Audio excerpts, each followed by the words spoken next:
Okay. I think we are finally live. Please, if anyone is here, please let me know.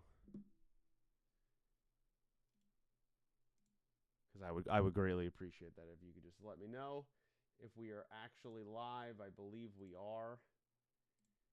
And oh my god, that was that was an ordeal. But we got through it. There we go. All right, we're live. We're live, dude.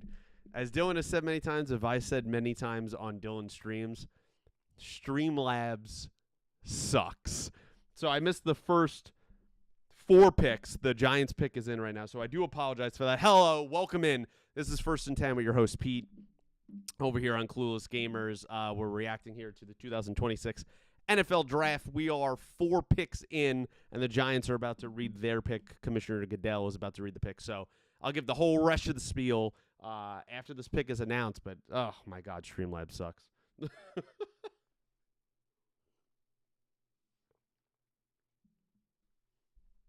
But you know what? As long as you could see this, that's fine. And the sound, it sounds good. It looks good. Like we're all good. I hate Streamlabs. Shout out to Dylan for some help.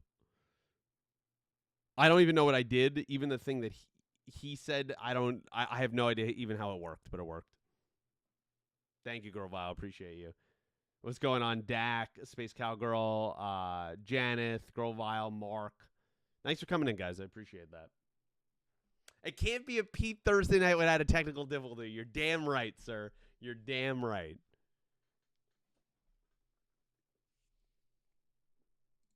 All right, Giants go Arvell Reese. Falls all the way to 5. Feel like that's a really solid pick for the Giants, man. Athletic freak. Can be wear the green dot in the middle of your defense, be the communicator.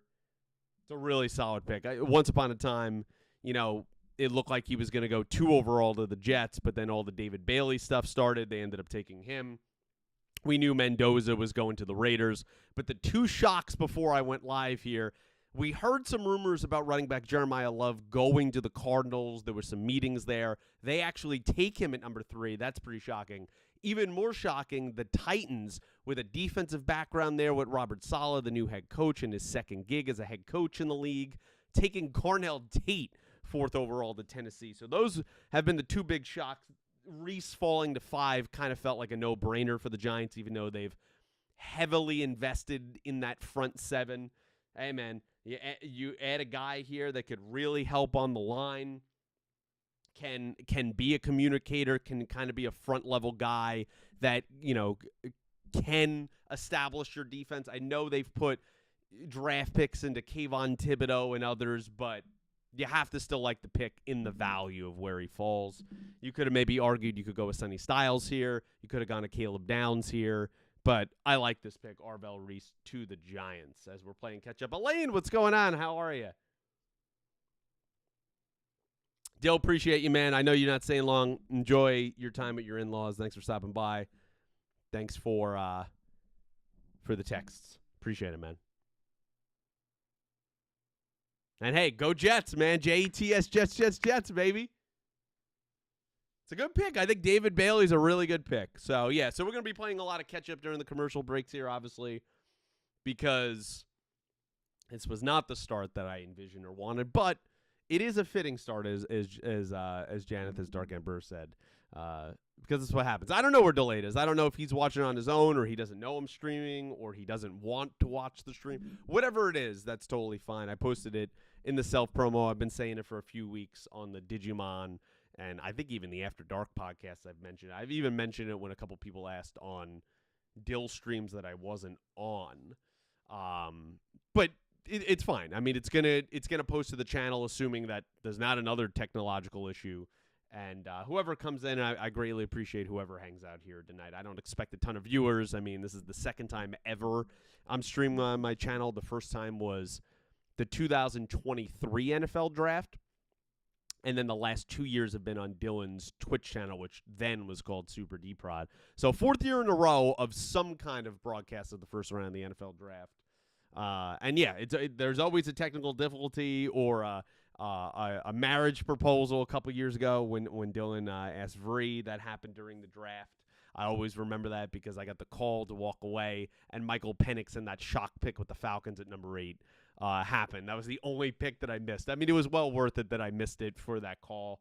But, you know, there's always something in one of these NFL streams, particularly.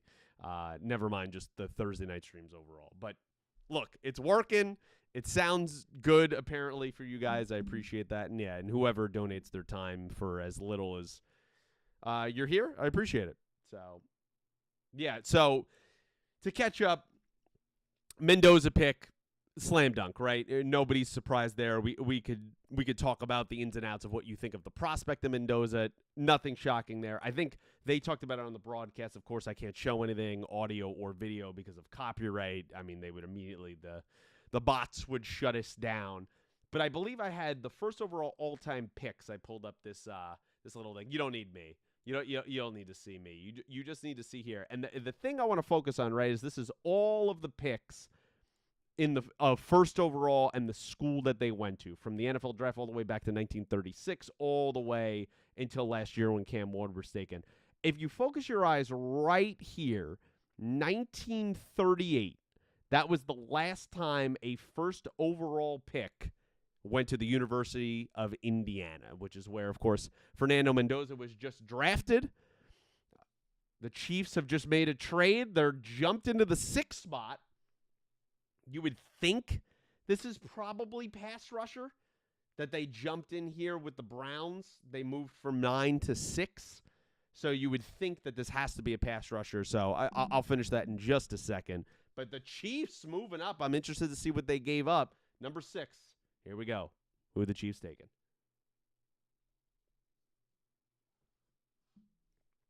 Okay. Wow, they move up for the corner. Wow, there must have been a lot of hype that they heard that somebody, maybe the Saints or somebody, was going to take him. But Mansour Delane out of LSU, top corner in the draft. I think he's a really solid corner. I think he stands about 6 feet, 200 or so pounds. Really good, strong player. Doesn't have maybe the perfect kind of physicality that he's an outside corner. He definitely doesn't have right now in his bag as a slot corner. He's a strong player, but he's not an overly imposing kind of figure on the outside. His tape from 2 years ago, certainly better than his tape from last year, but still pretty excellent last year as well. He led the team in pass breakups. So, back-to-back, good seasons in college football, of course, finishing out last year at LSU. He's a damn good prospect. You see that the Chiefs, interesting that they make the move. I want to know what they gave up, that they make the move with my Rams. They trade away McDuffie. They also lose Watson to the Rams as well. Lose Cook, the safety. I believe he went to the Bengals. And then using draft capital to move up to get the corner. I just wonder what the draft type there was with Delane. But, yeah, you never see the Chiefs. They always have an ability to believe that they can draft cornerbacks in later rounds and develop them. You never see them move up into the top 6 to get a corner. So pretty shocking move there. Steve Spagnuolo and the boys must really believe in Delane. And, yeah, excited to see him go off the board. There was kind of a hope that I was hoping he would maybe fall to 13, that the Rams could keep adding to that secondary. But, hey, still a really good pick.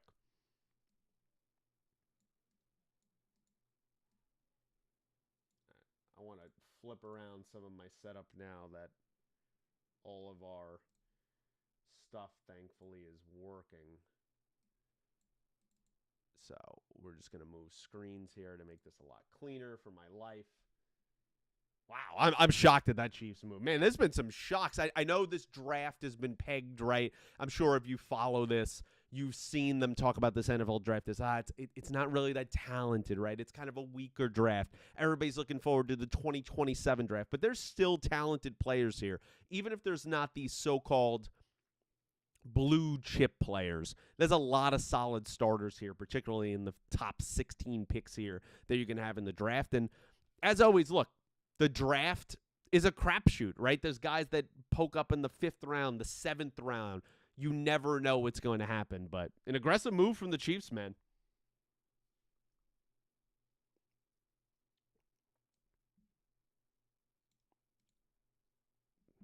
And Delane said they didn't even have much talk between him and the Chiefs organization, but they wanted to keep it quiet. They certainly did. Wow. That's a shocking move, man.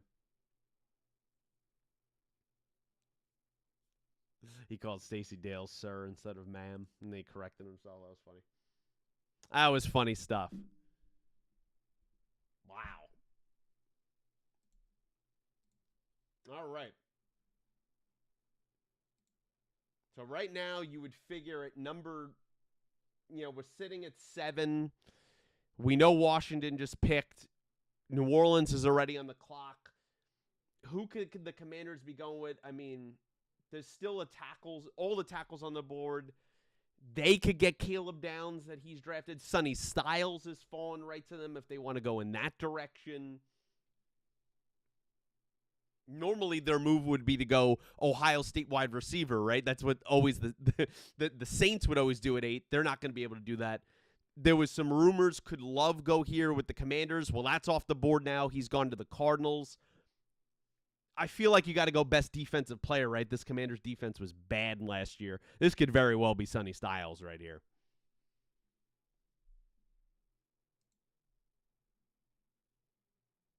New Orleans. Exactly.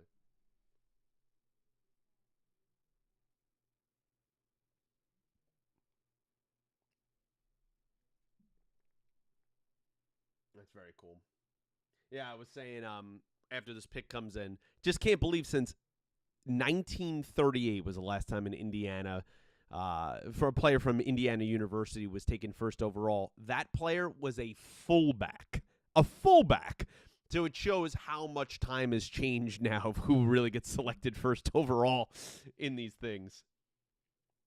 But, they're doing the spiel for the community, and Roger Goodell's talking about that, and he's about to announce the pick, it looks like now.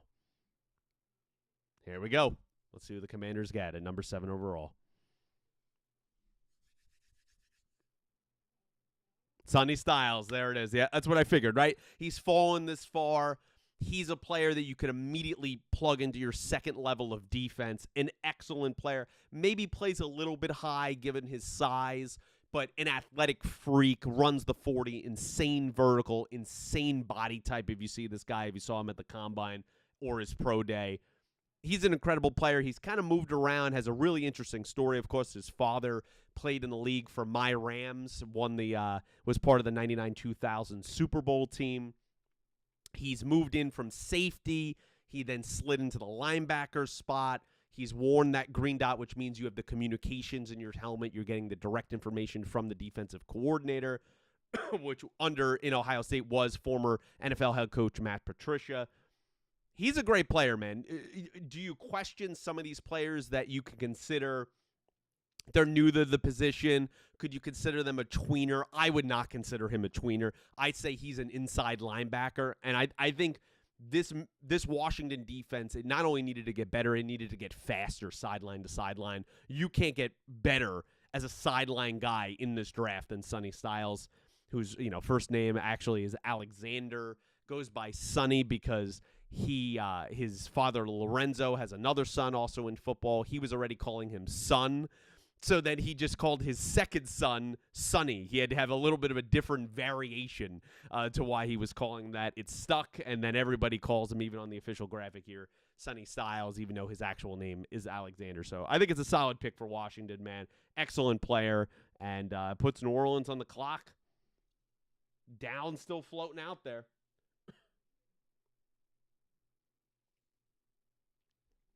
You know that by doing some research.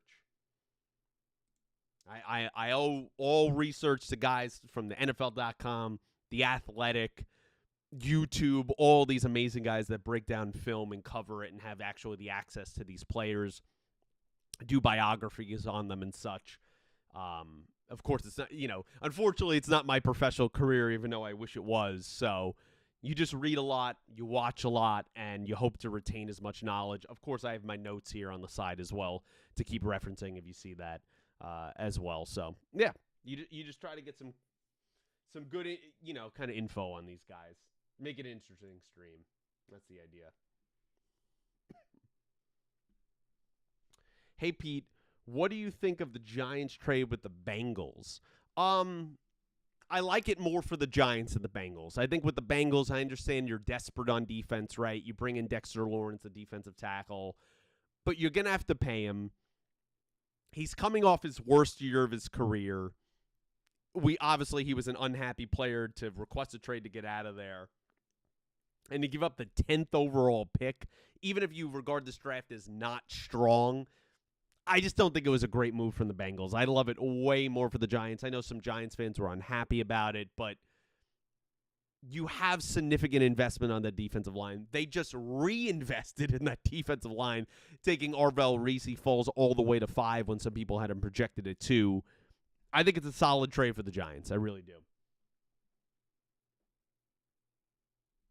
Well, thank you, guys. Thank you. I appreciate that, being a good announcer. I appreciate that.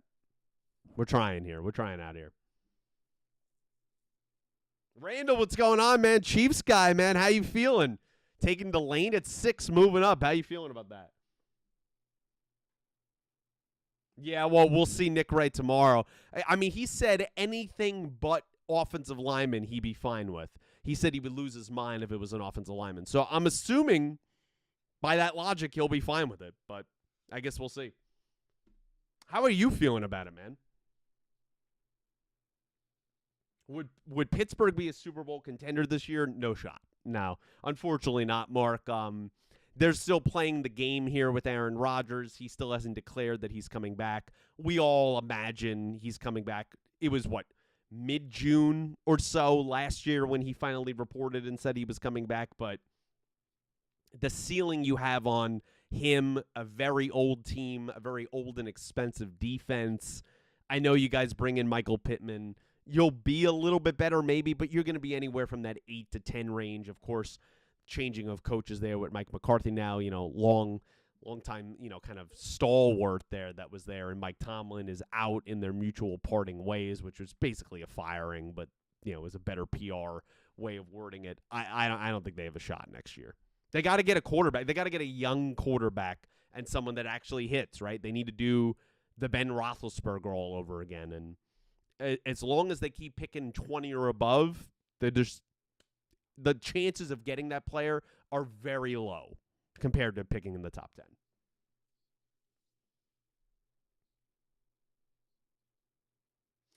I think McCarthy could be a good coach. I mean, he has familiarity there with Rodgers, even though they kind of had a falling out at the end of Green Bay.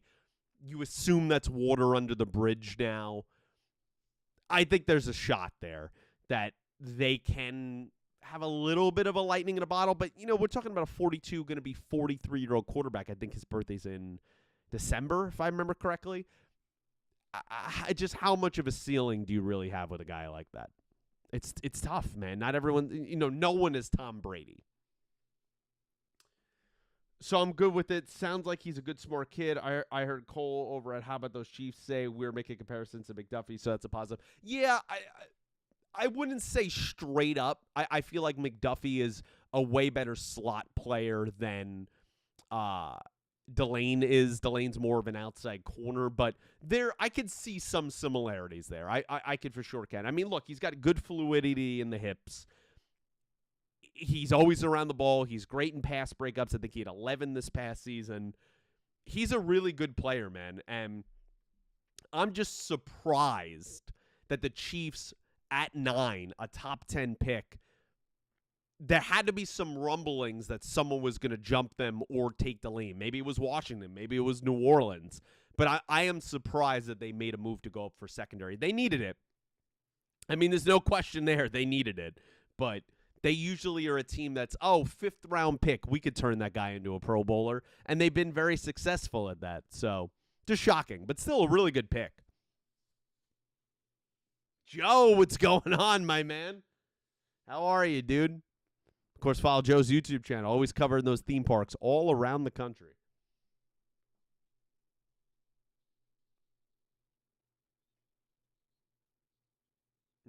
And RBJ might not be the player a lot of people think he is to be. No, it's true. No, it's true. No, it is. I mean, he might not be. It's a crapshoot, man. I mean, the draft is, right? You could do as much research as you want, even the professionals, and you have no idea how these guys are going to work in your scheme, handle the limelight, handle the pressure, handle the playbook. You just really don't know until they're out there. Are they going to be injury prone? They might have never been injury prone in college, and all of a sudden they're injury prone in the NFL. It's just a whole different sport.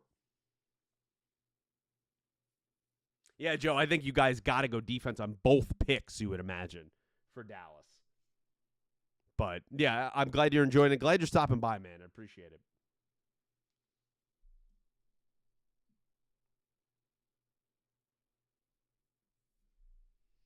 And I know with the setup, it's like this awkward. I have to keep looking around here. That's just kind of the room I have with the camera, so I do apologize for that as well.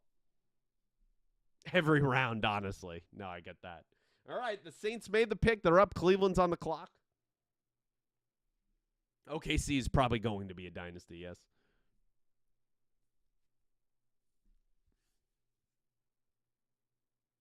Wow. Wow. Man, we're a shocks galore. Jordan Tyson, the wide receiver out of Arizona State, headed to the Saints. Wow. That's crazy. Okay. I mean, we know the Giants were interested in him. Supposedly the Rams, if you believe that, also did some homework on him. But to go to the Saints at 8, we're talking about, look, if you don't know, Tyson, very good player, explosive receiver. The issue with Tyson is he's very, dare I say, injury prone. I think that's fair to say. We're talking about a guy who's already torn his ACL.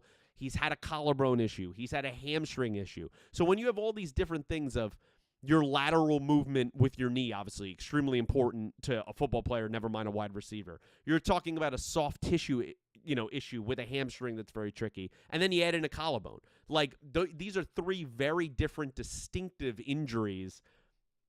You then put them in the NFL where it's way more of a step up in competition and violence and speed. It's a risky move, but if the guy can stay healthy, which is a big if, he's an explosive player, man. His brother plays in the NBA, plays for the Cleveland Cavaliers. We know there's, kind of that athlete connection, obviously, there. Runs in the DNA, runs in the family. Add him opposite of Chris Olave. They believe in Tyler Shuck, who they drafted last year in the second round. They think he could be the future quarterback. I understand the thinking of it, and it could be a huge move as he's overcome an emotion. He's crying halfway up the ramp here. He hasn't even made it to the stage. I mean, yeah, it's got to be a moment for the young man. But still, it's a risky move, man. But I guess you could argue all picks are risky in the NFL, but given his history, man, I would be a little trepidatious about taking someone that high. But hey, Kellen Moore, he's got a big background, obviously, in offense. It's what he does. He's believing in the guy.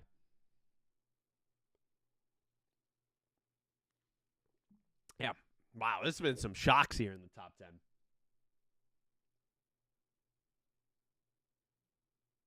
He's not related to Mike Tyson.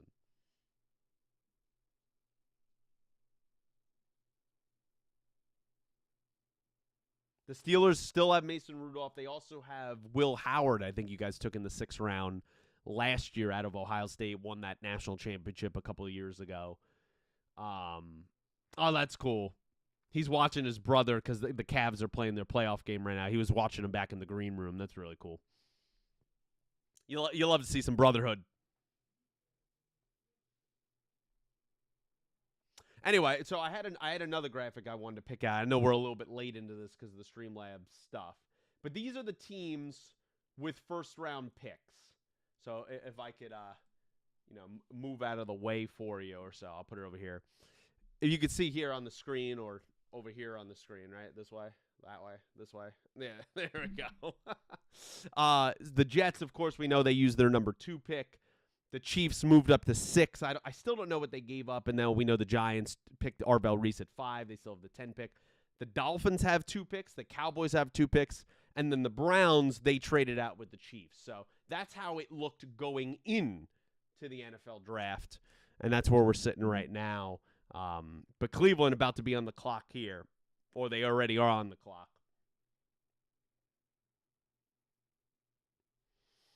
Yeah, I want to know. Let me look up and see if I can see what did the Chiefs give up for that move?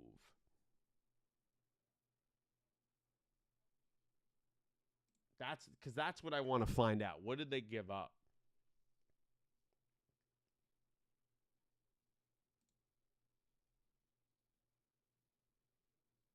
Blah blah blah. In the trade, the Chiefs have sent the ninth pick, the 74th, and the 148th in exchange for the sixth. Damn. They gave up a hefty pair. 3 picks in this draft. 74 would be third round, right? And 148 is fourth round? I think fourth round or early fifth round. Damn, they gave up a lot, man. They really believe in Delane. That is a costly business, man. But hey, you believe in a player, you go for it. Cleveland's pick is in. Giants are on the clock. Of course, this year, if you don't know, you didn't catch it, and I wasn't here at the beginning, so I do apologize. These picks used to be 15 minutes you would get as a chance to pick a player. Went down to 10, which the last 3 years I've been doing it, it's been 10 minutes. This year, 8 minutes. So you see they're trying to speed this stuff up here. So they're cutting a little bit of time off, and you better have your big board ready. Better be ready to go with these picks. Here come the Browns with the 9th overall pick after the trade with the Chiefs. Who are they getting? Oh, tackle? Yep. Spencer Fano, tackle, Utah. I figure that's the way to go, right? You want to try to protect. If you don't believe even in Shador, whoever comes in there as quarterback, let's say next year, you want to be able to protect them. The offensive line, certainly a weakness. Feels like an obvious move. Spencer Fano, really good player. A lot of these guys, though, project as right tackles. There's not like a premier left tackle, at least projected in this draft. So that is kind of a weakness of this draft for sure.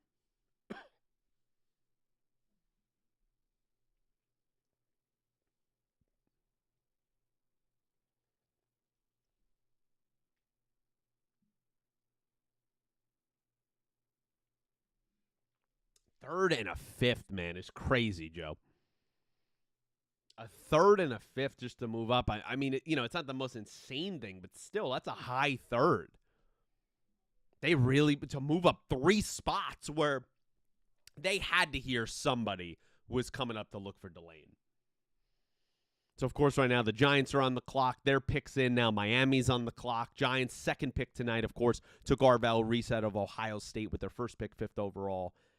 You think Caleb Downs? I would think, right? Do you figure Caleb Downs, safety? They could go wide receiver. I doubt it, right? It's got or it could be offensive line.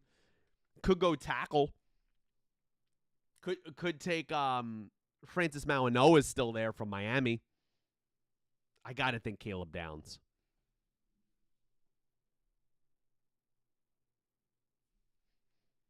Yeah, it's Francis Mauigoa. Boom, look at that. See, that's why you study right there. Yeah. Out of Miami, the tackle. I saw a lot of Giants, including Illuminor, who plays for the Giants currently right now, like really going at some of the media and talking about, they don't know what they're talking about, which is probably true. But talking about the offensive line and the criticism with it. Bottom line is the offensive line, yeah, they've invested a lot of pieces in it, but guys like Andrew Thomas can't stay healthy. You want to keep adding to that, protect Jackson Dart, do not let him keep getting concussions. I know that's only one element of it. It's a solid move. And again, we're talking about a guy that projects as a right tackle. As Daniel Jeremiah just said, he could easily slide into guard. He's durable. He started 42 games in his college career. I like the pick, man, and it feels like a Harbaugh pick, right? Of course, John Harbaugh taking over there as new coach. What does he get? 2 guys in the trenches, one on the defensive side of the ball, one on the offensive side of the ball. Everybody that was like, mocking Tyson to them and all these things, this is not what the Harbaughs do, man. They're in the trenches guys. And his first draft, it just makes sense, especially given how the board was falling. Why not go with the big man? 329, 6'5.5". It's a big dude, man.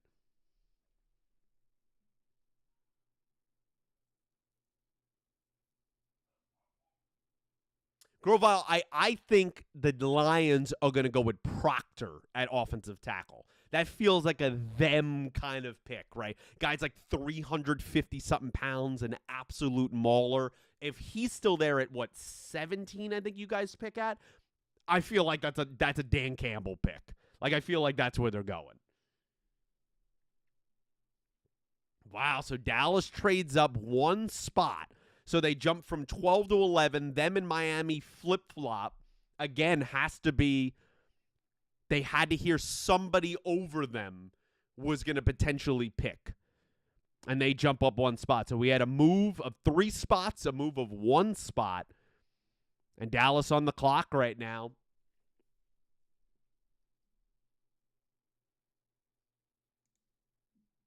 Who do we think Dallas is going for?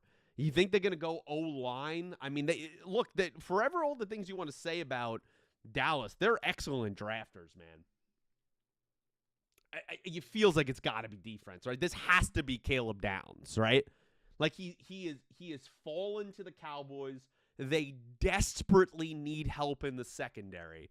This has to Caleb Downs has fallen outside the top 10. This has to be Caleb Downs. There's no way this is not Caleb Downs.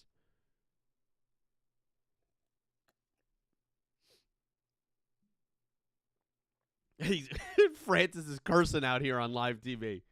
Man, what are you doing? I forgot his brother's also in the league and he plays for the Jets. I didn't remember that.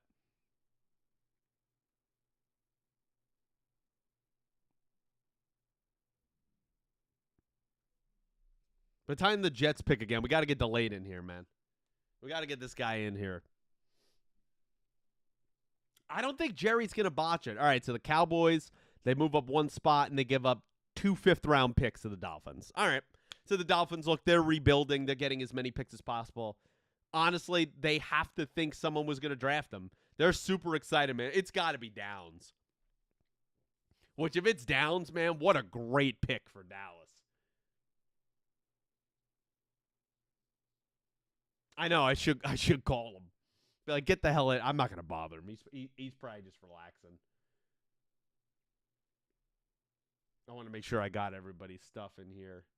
But, of course, feel free. I appreciate everybody who's here. Feel free to ask me questions, do all of that stuff.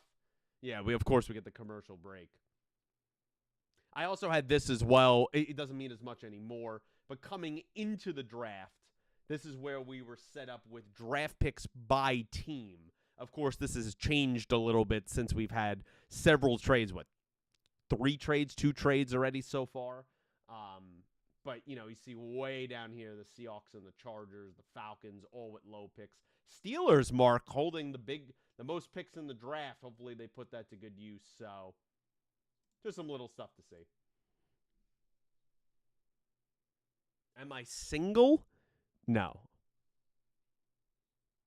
But I don't think it has anything to do with the NFL draft.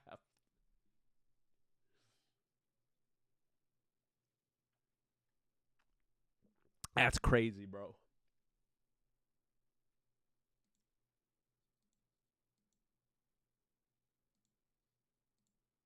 That's crazy, man. It has everything to do with the draft. Oh, Space Cowgirl. Joe, we're waiting in anticipation, man. How you feeling right now? Are you nervous? Stomach muscles a little tight right now? Hoping you guys get Caleb Downs? I don't know what the Rams are going to do. They might trade out of that pick. They're picking in a couple picks. They're picking 13th overall, of course, via the Falcons with that trade last year, which is infinitely looking better for the Rams considering the Falcons made that move last year, gave up this year's first rounder to draft James Pierce, get 2 picks last year, and James Pierce, great rookie year, but off the field, not great. Is in some court troubles right now for some domestic issues. So definitely looking like a win-win for the Rams right now. Maybe the Rams trade out, get another first-round pick for next year. Don't even pick in this round. I could see them doing that again. But A lot of connections there's been to Mekhi Lemon out of USC. Feels like the Rams just don't go wide receiver in the first round. We develop them later. I could see a world where maybe they think about, like, if the Penn State guard keeps dropping, maybe you kick Steve Avila into center and put him at left guard. He's a mauler, a monster. Maybe you go in there. Could go defense. Rams are absolutely in win now mode. I mean, Stafford next year could be his last year. Downs and then Bain. Bain's another one. He's a good player, but risky off the field issues, Joe. So that's always a concern. That's why he's dropping, to be honest. That, and he has short arms, which we heard a gazillion times about on the other side of the ball. Will Campbell, that went to the Patriots as the offensive lineman last year, and that ended up being pretty true because he's probably going to get kicked into guard in this upcoming season. He was getting mauled all season long with those little T-Rex arms. McVay magic in the fifth, baby. That's Puka. Puka could keep his head on straight. So Dallas's pick is in. Miami's been on the clock.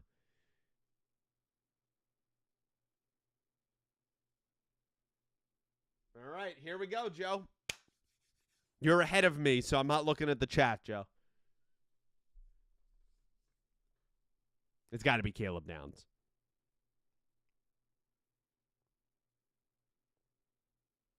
Yeah. I mean, that's the way to go, right? Obviously.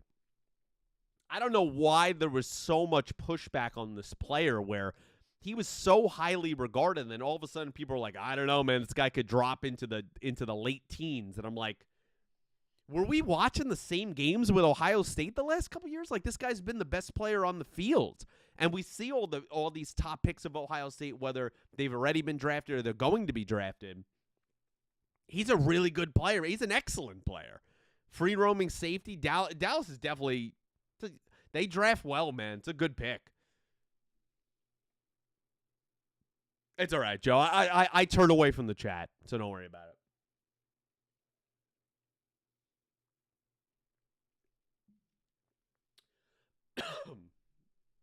I don't think the Rams are taking quarterback. I would actually be thoroughly disappointed if we went Ty Simpson.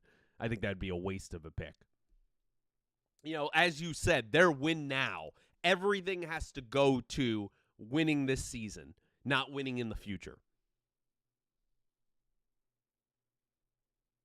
And I just don't feel like there's a quarterback good enough right now to take with the 13th overall pick.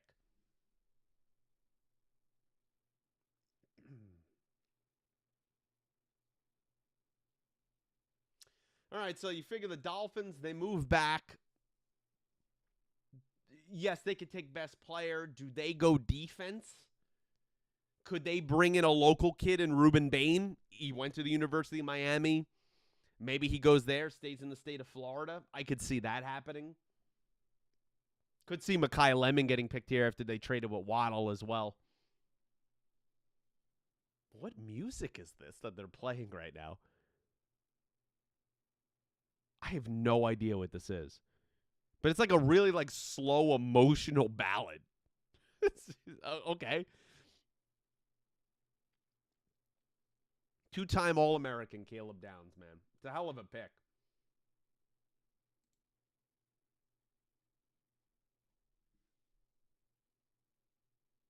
If the Dolphins were smart, they go O-line. You could get the nasty guard. I always say his name wrong. Is it Iwana? Out of Penn State. Hold on. Let me grab him to pronounce it correctly because I want to do the justice.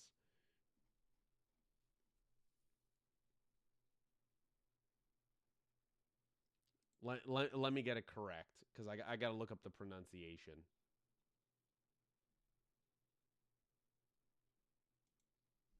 I don't want to be that guy.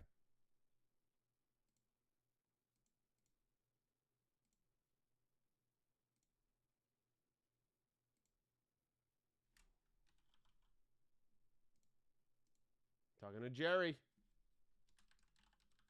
Always got to thank God, man.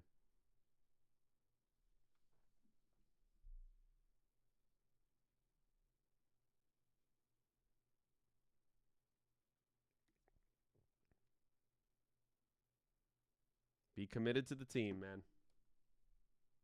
There we go. I love when it constantly makes you just log into the thing that you already have.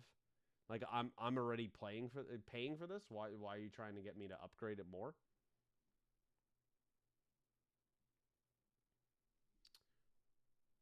Ioane could be here as the guard from Penn State. That could be the pick for Miami.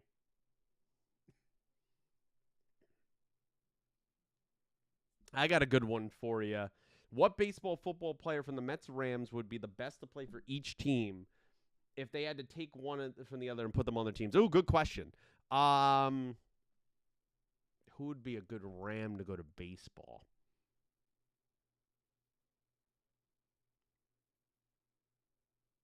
Good Ram to go to baseball.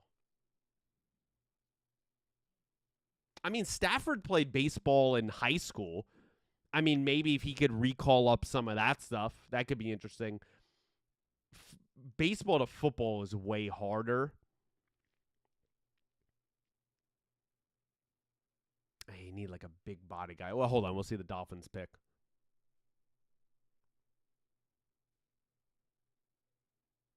Wow. Okay. Wow. Okay. Well, sorry to Lions fans right there. Proctor goes earlier than anticipated. The giant man out of Alabama goes to the Dolphins. So, Joe, they do go O-line. Proctor standing at a whopping 6'6", 352 pounds. You know, when you get a player this size, I do always concern about weight issues. We're talking about a guy that a season ago was like 380 something and he lost some weight. You worry about that. Of course, at that size as well, you don't have as happy feet as maybe you would like to have out of a left tackle, but he's a mammoth of a man. And if you could teach him, a little bit of technique, I feel he's got all the raw potential there, man. They're showing it on screen right now. He can go down the field. You could swing him a little bit if you want. Hell, they even have him showing right now catching a bass. Which, would you want to be tackling 352 pounds out in space? I don't think so. So, definitely an early pick, but hey, you want to establish toughness on the O-line. I mean, it makes sense. Mets player to the Rams. I think it would be fun to just watch Juan Soto play because what position would Juan Soto play as a football player? But I think that would be really fun. Set him up as a wide receiver or tight end or something. I think that'd be fun. But good question. All by myself playing. Yeah, right in the green room, whoever's left. Well, Rams are on the clock, assuming they don't trade out. So who are they going to take? No, you're not going to be cooked, man. Don't worry. Lions are still in it. Dak, what's going on, man? Exactly. A little bit of Space Jam going on. In Inglewood, California. I'm surprised we're not in some ridiculous contraption because the Rams are always in some insane thing that they're drafting from.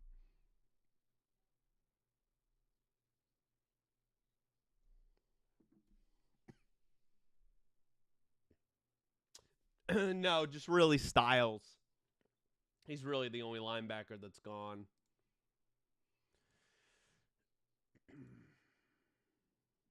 I don't know who. I don't know who the Rams would go. I mean, is it just simple as they really do go wide receiver and they go Mekhi Lemon?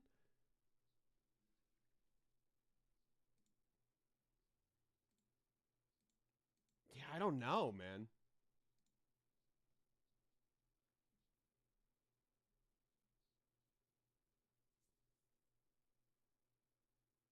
I mean, I could see wide receiver, a pass rusher. I wouldn't like taking Bane just because I'm a little adverse to his off the field stuff, but maybe they feel culture wise they'd be fine with that.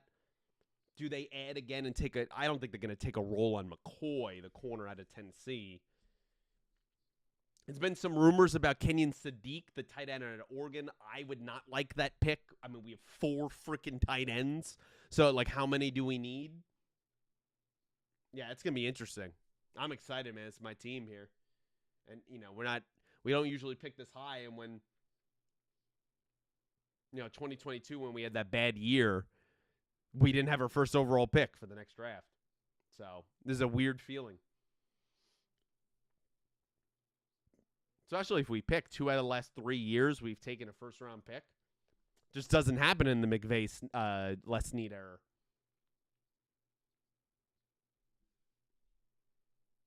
I saw some people mock Monroe Freeling to us. I don't see that. The tackle out of Georgia. Could go Kendrick Falk maybe if they want to keep it. You know who I would like? I wouldn't mind having like an Omar Cooper Jr. I wouldn't mind having that.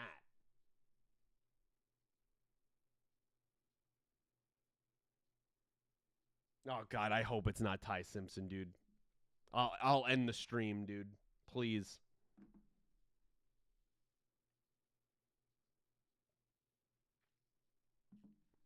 I will end the stream. Guys, annoying cough I got going on all day. Damn allergies.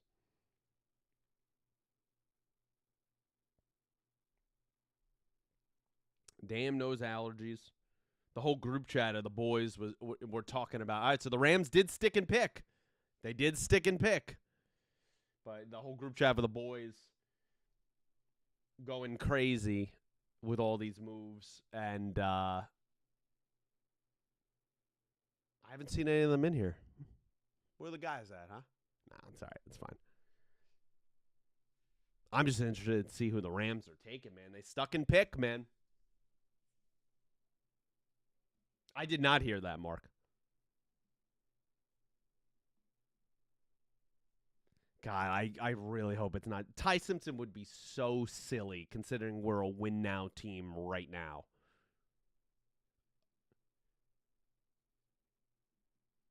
That would be so, I would hate that pick. That'd be so silly, dude. Dill have no, Dill. I know you're with the in-laws. I know you're busy, dude. Don't even feel you have to stick around or lurk, man. I know you're busy.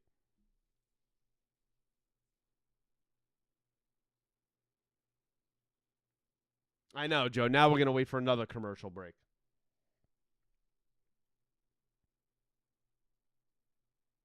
Talking about the James Pierce pick last year and the charges he's facing. Not great for the Falcons.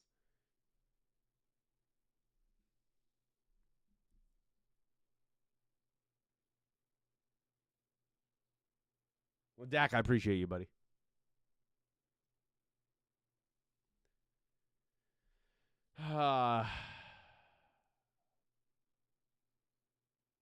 God, I hope we don't take Ty Simpson, dude. Yeah, Dak, I gotta make you a mod, brother. I'm just never. This is only my second time ever live. I didn't even know if you honestly knew I was live or you were gonna come by, but I gotta make you a mod if I stream in the future. I don't know if I streamed in the future. I don't know if it would be here or it would be Twitch. I feel like I like Twitch better, right? Like I don't know. I just feel like I like it better. I appreciate that, Dak. Hope you're doing well, man. Yeah, I mean everywhere is bad with commercials, advertisement, patches on the jerseys. I mean it's out of hand, dude.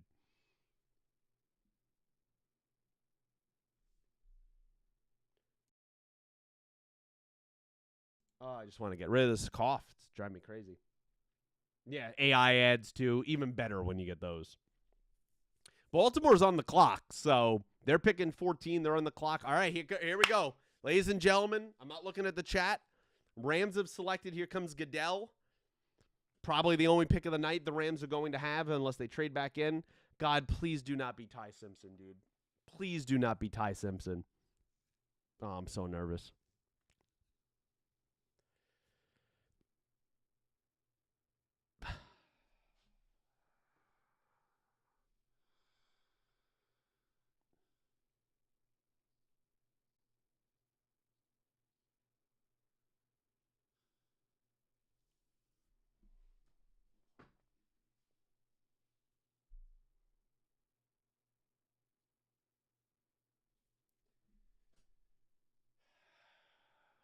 That's the one guy I didn't want. It's the one guy I didn't want.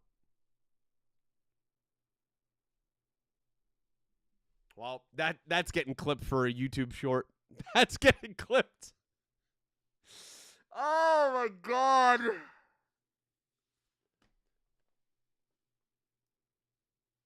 Oh my God, dude.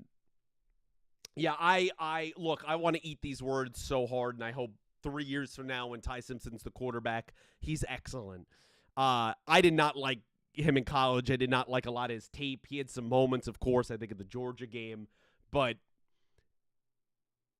yeah, I don't really love this pick. I don't think he's a super polished player. Maybe, you could argue McVay and the coaching staff, now Cliff Kingsbury there, can kind of coach him up. We obviously know he's not going to be starting, barring knock on wood, a catastrophe with Stafford. But, yeah, don't love that pick at all. Do not love that pick at all. Wow. You're in a win-now mode, and you take a player that, if everything goes well, is never going to play for a year or 2 years. And a player that I don't even think is that great. So they're really going to have to coach him up, man. We're talking about a guy with only 15 career starts. We know the whole Bill Parcells thing, at least 23? Yeah. I mean, thank God they didn't move up and they didn't trade any draft capital, but I do not like that pick at all, man. Damn. Yeah, Randall. That's how it ended up going, man. Wow. I'm damn. Damn. I mean, maybe it's Stafford's last year. Maybe he plays 2 years. I mean, we've seen guys wait 3 years. I mean, I think about Jordan Love just recently, but they must have just really not loved anyone the way the draft board fell, that they loved anyone that they said, hey, let's take a flyer on a quarterback because, it looks like Jimmy G's going to retire. We don't really have a guy as a backup, definitely no protege, but this ain't the guy I'd be picking, man. But hopefully I eat those words, and hopefully McVay and the coaching staff could really coach him up, man. But yeah, I'm not super pumped. I'm gonna listen to his interview here.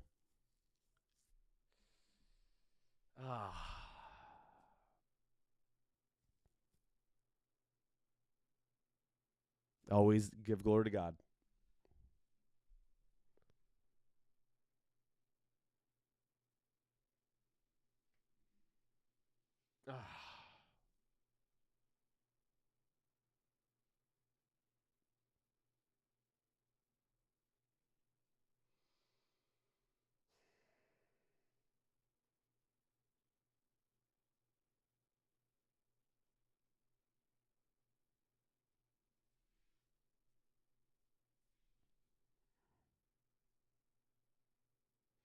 Yeah, congrats, Ty, man. Congrats. It's still a cool moment for him. But yeah, Grovile, I just knew just because we had some connections with Ty Simpson, and it just felt like that's what they were gonna do. God, I gotta go over to my Rams Facebook group, see what the general community's feeling right now. Oh man. Okay, so Stafford was given the heads up.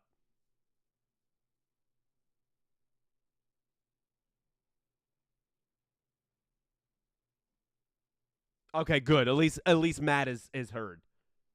Excellent. Okay, at least that's the case. Yeah, and also Joel Klatt reporting there that not only Matt knew, but also it's no rush to get Ty Simpson is as long as Matt wants to play, he plays. And then Ty would be the protege after that. Wow. I'm shocked, but I'm not shocked just because it kind of felt like it was going that way. Here comes the Ravens pick at 14.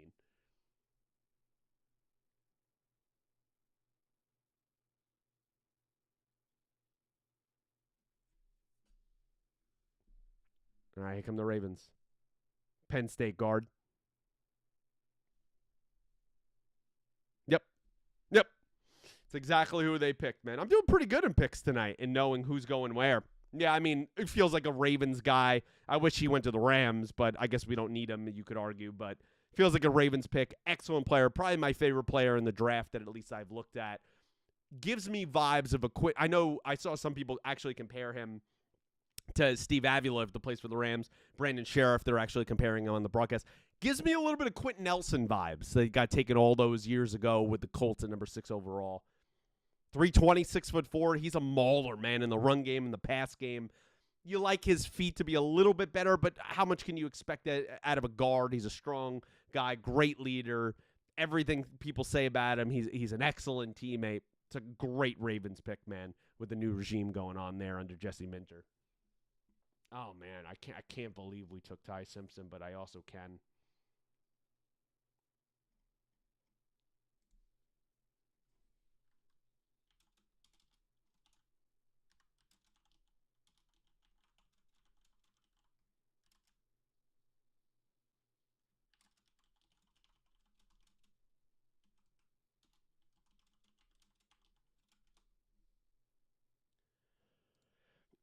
I had to post in the group over here. I mean, just wow.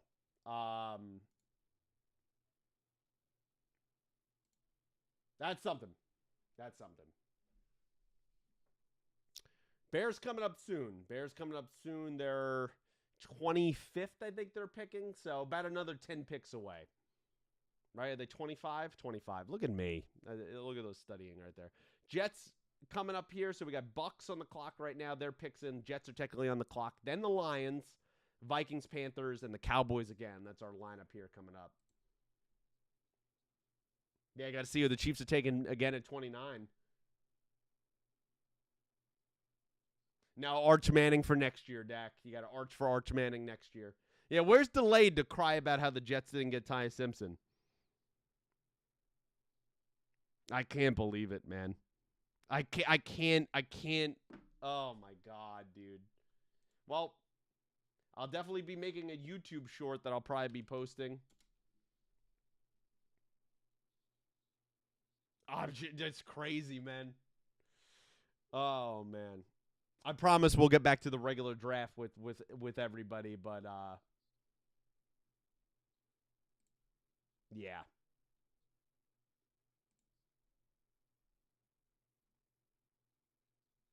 I can't believe it, man.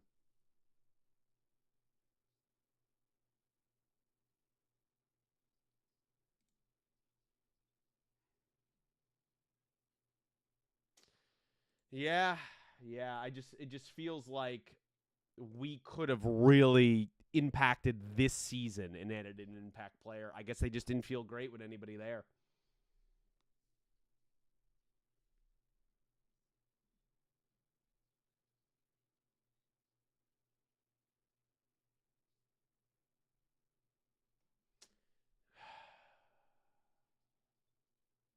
Wow. Yeah, a lot of Rams fans are just they're not loving it, but you know what? We don't know, right? We got to trust in the brain trust and hope that it's a good pick.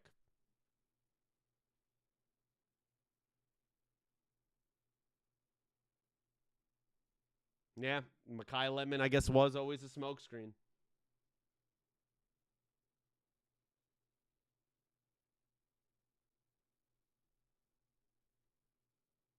Wow. We're in a commercial break, so you're not missing anything. Yeah, we just got to never question Les and Sean, right? That's what everyone who covers the team, who are the big kind of influencer fans, people I just follow that I've made friends with. That's all we could say right now, right? Because from the outside, it just doesn't look like a great, smart pick. It's not one I certainly love, but that's all we can hope for.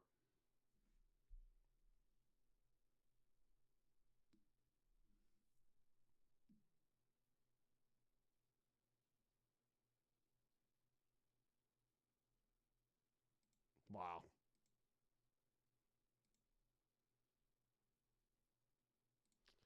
The pick is in.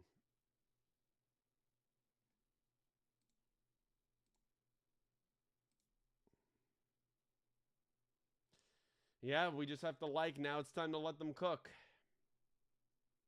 I'm just glad that Stafford knows, and the pick's in for the Bucks, and the Jets are on the clock. Still, they'll probably honestly also pick Detroit's probably on the clock.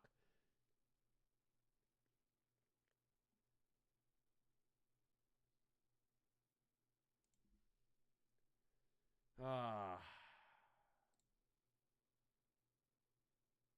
the gifts only.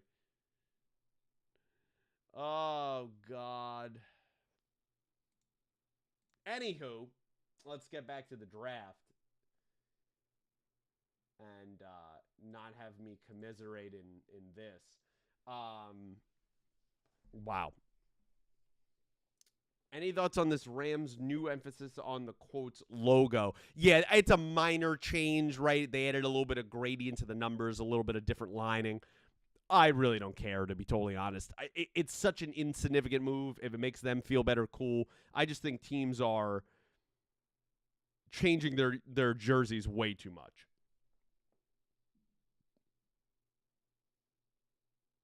I know. Where's delayed, man? He's going to be mad at me.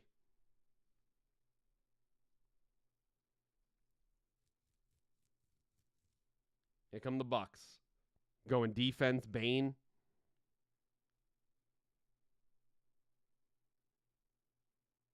Yep. Damn, I'm doing good tonight. Ruben Bain out of Miami stays in the state of Florida. Feels like a buck. And considering, I mean, he's a great value pick at 15. I'm not really worried about his short arms. It's a good pick, man. They need help on defense.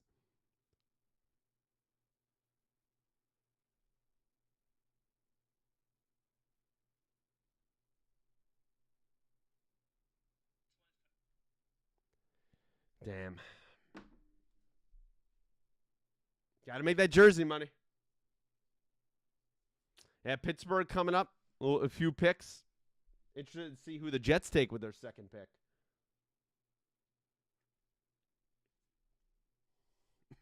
I mean, look, I watch Bane personally and his teammate as well abuse my Florida Gators. So I am fully aware of what these two gentlemen are capable of. I like the player. It's Mesidor in him. I like the player a lot, man. He's got just a good motor on him.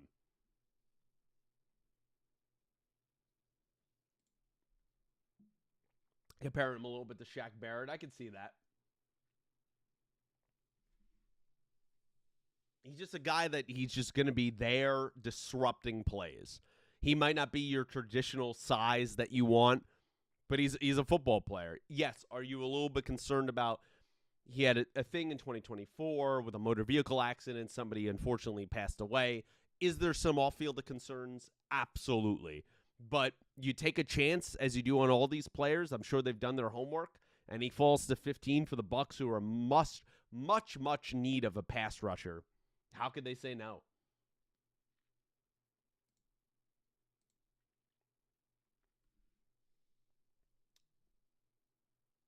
The last time I saw Bane was The Dark Knight Rises. You know, you guys, man.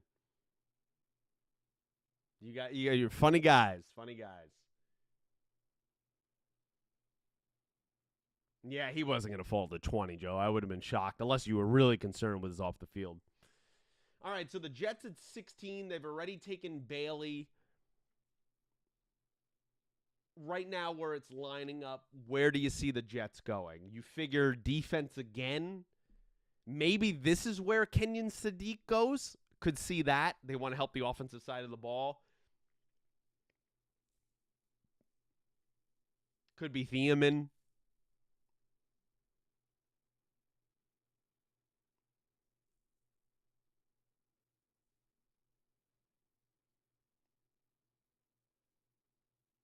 Yeah, I don't know how high you want to be taking Terrell, too.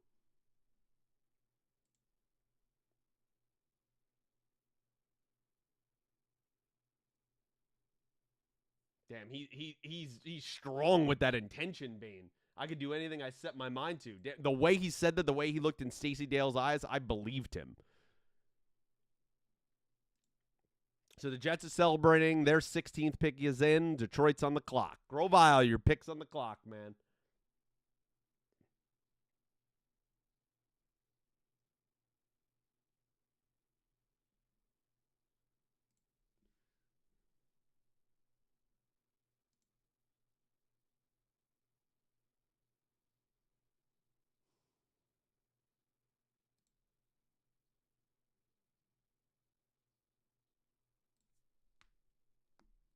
God, that could have been you, man, with these Jets chants. You and delayed.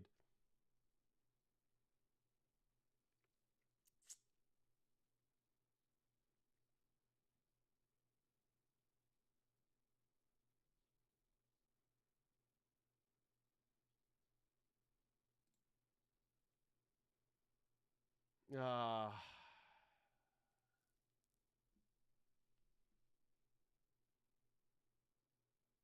it's funny. Some people called this, man, all the way back in October and November.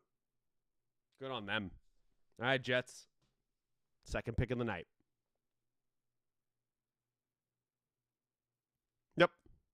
Damn, I'm on a roll. Kenyon Sadiq, the tight end out of Oregon. He gets taken. You help the offensive side of the ball. A extremely athletic tight end. Definitely been compared many times in this draft process to Vernon Davis, if I remember him well, terrorizing me for the 49ers way back in the day. I think some of his questioning has been there with his blocking, but as they're labeling here, desire to block. You look at some of his tape and you could see it online. He can block, right? Like, I'm not saying he's the greatest blocker of all time. It's definitely he is efficient and best used when he's out in space, right? Kind of Kelsey-like, but not Kelsey, right? Just in that mold. But he certainly can block, man. I do question some stuff where he does struggle with drops. I think that's a concern, obviously, when you have a pass catcher and you have someone so probably raw, but a high ceiling on Sadiq. You needed kind of this explosive player in your offense. I get it.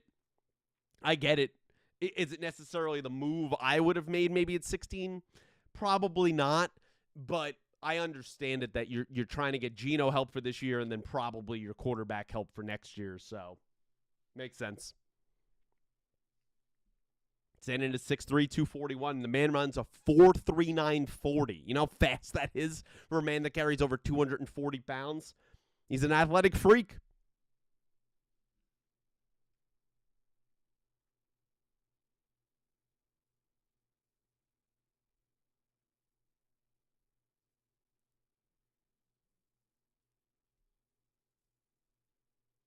I've never watched any Yasha. Joe was thinking about Mekhi Lemon to the Jets. Now still on the board.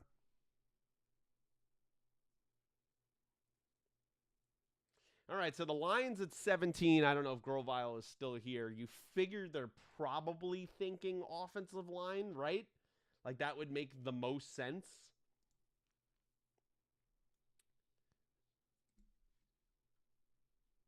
I don't know where you would want to go at this point. I mean, you could go Monroe Freeling. I mean, he's another huge tackle. I mean, they go outside the box. Think about Jack Campbell a couple of years ago. He ended up being really good. Even people questioned the Gibbs pick, and look how that worked out. So, Lions got a good draft room, led by a former Rams, kind of assistant there as well. They know how to draft.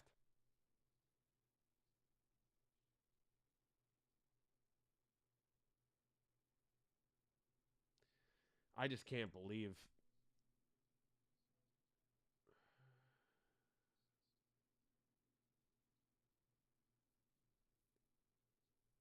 Yeah, and that's a good point too. Like Ruben Bain could have really, you could have added. You can never have enough pass rushers.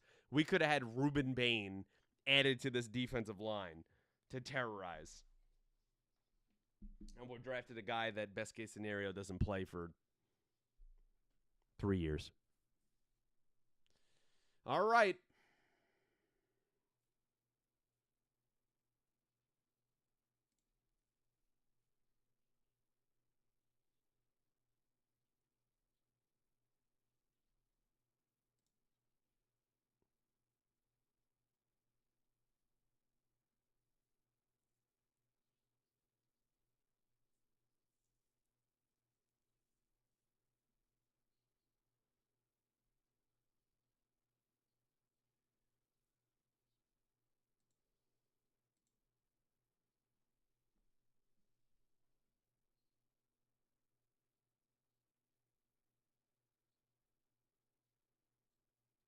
What's good, Randall? What did I miss?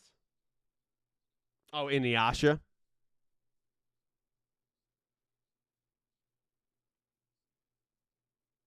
Dude, love Kitty Pride, man. One of my favorites growing up as a kid.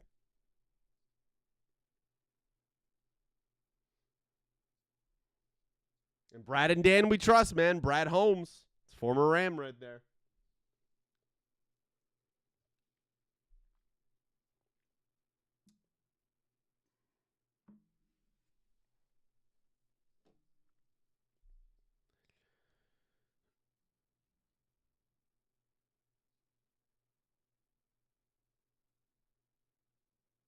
I'm just shook, man. I'm just shook. I'm still shook. Wow, and the Knicks also lost tonight. Hawks beat them.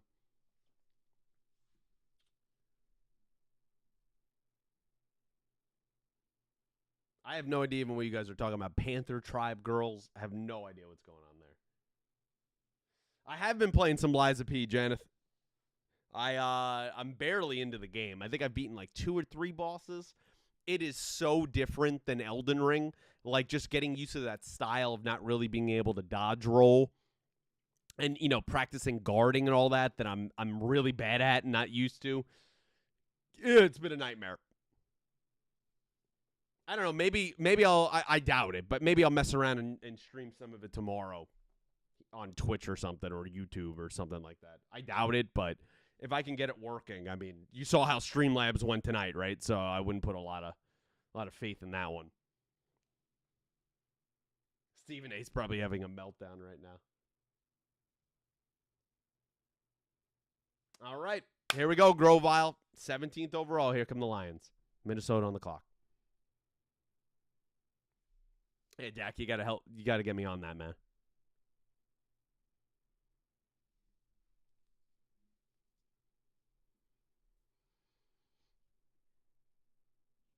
Oh God, it's so bad, dude.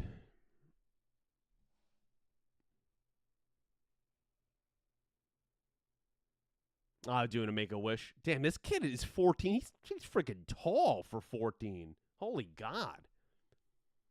Hey, good for him, man. I would like this Make-A-Wish. This is really cool.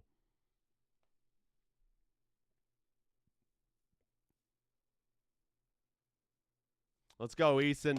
Announce that pick, buddy. What a hardcore name, too, Easton. You got it.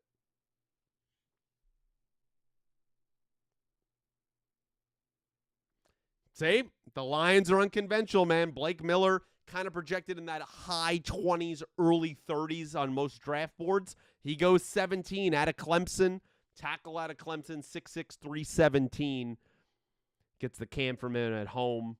He's going to put on that Lions hat. And, yeah, look, they had to get help. It was the most obvious thing you figured was going to happen. But some of the other tackles off the board, get a nice right tackle there. And it's funny, too, they compare him to Taylor Decker, which, should ring true, obviously, for Lions fans as well. So, makes sense. Oh, my God, dude. And in other news, the Twins just had a grand slam and tied the game in the 8th against the Mets because why wouldn't they? Delayed, what's going on, man? I didn't know if you were going to come by. How are you? Now, Delayed. Yeah, Mr. Steele, your QB. I assume you have to change your name now on Discord. I'll probably make my reaction if you don't go back to probably in a YouTube short, and I'll post it on the channel tomorrow. Look, it's just, Sean McVay and Les Snead, we're just trusting in them, but I'll be honest, I'm not a huge fan of the pick. I don't really like Ty Simpson, and also next year's a win-now year, obviously.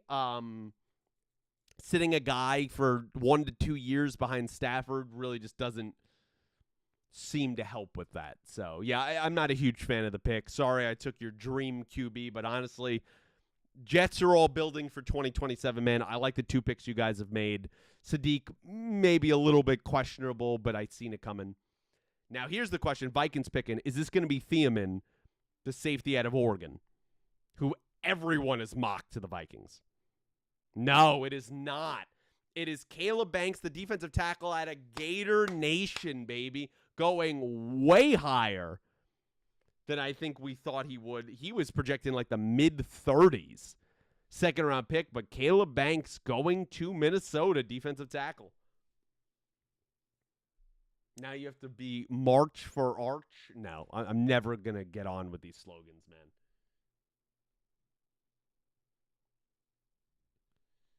Oh, Lord. No, I think Penei Sewell could definitely move to left. I think he'll be fine there. Yeah. Caleb Banks, no, he's got all the ability. He just never played last year. He never played at all, so only 3 games last year for my Gators, so. But you figured they were going defense. And now, the Kyler Murray, J.J. McCarthy stuff that's going to go on all year. Vikings are going to be fun to watch, even just for the drama.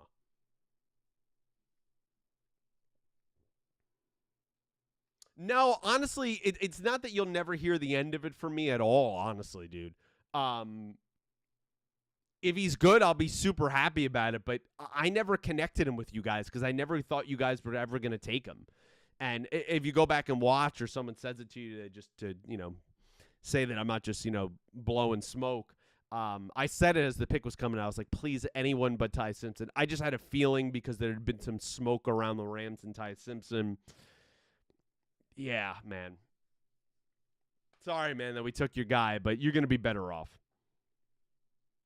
Because even if Ty Simpson is good, it's because he's going to be in our system for 1 to 2 to 3 years, and we develop him. Throwing him right in midseason with the Jets after Geno inevitably gets benched, I don't think was going to help him develop as an NFL quarterback. Yeah, you figured Cowboys go defense again. Pittsburgh coming up right after them. Before that happened, about the possibility of the Rams getting QB to sit behind Stafford and learn. No, you did, Randall. You did, man. And I believe I said, man, I really wouldn't like that. Man, it happened. Oh, God. Yeah, that's right. Geno was taking them to the promised land. Of course. Delayed. Are we going to opening day? Me, you, and Dylan, and whoever else is going. Are we going to the game? I know we talked about it, but are we actually doing that? I can't believe Makai Lemon is still on the board. There's a low-key moment in my brain that wants the Rams to trade back in at the end of the first round or whatever and get him. I really like Makai Lemon. At this point, you would think he's going to fall to the Chargers. I know that's not a Jim Harbaugh type of pick, but they really need wide receiver help.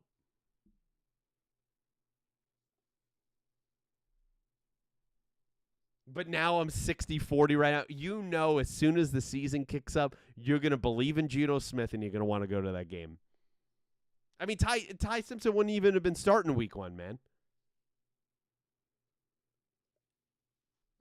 Yeah, I mean, they spend a ton of money on defense, Joe. You figure they're going O-line. I mean, at this point, you got Lomu still on the board. You got Monroe Freeling still on the board. That feels like a Panthers kind of pick, the tackle out of Georgia. If they wanted to just go straight best player available, I mean, it depends obviously on your board here. I mean, Thielman's still there. I don't think they're going wide receiver.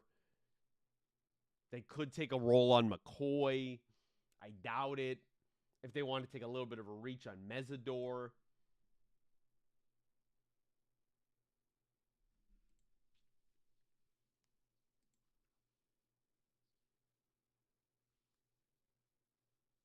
Eagles on the clock right now. Panthers have picked. Eagles, it feels like we know it's almost of certainty after June 1st that A.J. Brown is getting traded to the Patriots. I could see them going wide receiver. I could absolutely see them getting away with Makai Lemon if he drops. Because I don't think the Panthers are taking him. I could see them absolutely taking Makai Lemon at 20.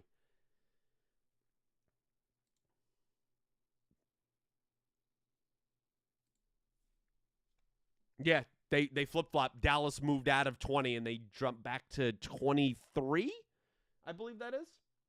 They did not say. They did not say what the draft capital was. Feel like this pick, Joe. O-line, you're right. Feels like Monroe Freeling, right? Panthers. I mean, he's the best tackle left. Yeah. Yeah, I mean, that made sense. Yep. So Freeling goes to the Panthers. Doesn't have to go too far north. Yeah, Nick T, that Donovan McNabb. That would be a Nick T one. Yeah, it just happened, Joe. The trade just happened. I'm going to go out and try to see if they have draft capital. It lists his mom as a yoga instructor, Monroe Freeling. That's hilarious.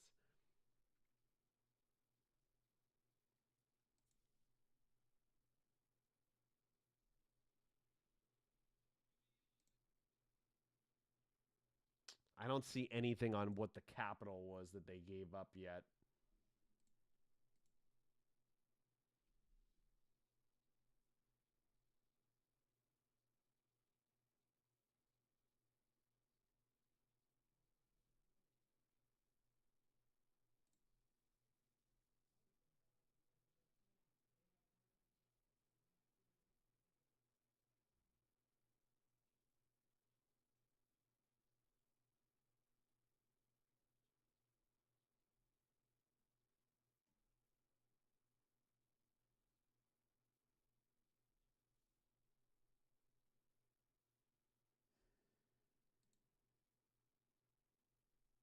All right, Eagles pick is in. Pittsburgh mark is on the clock, man. Oh, yeah, that's right. You put the Nameling album on Beat Saber, right?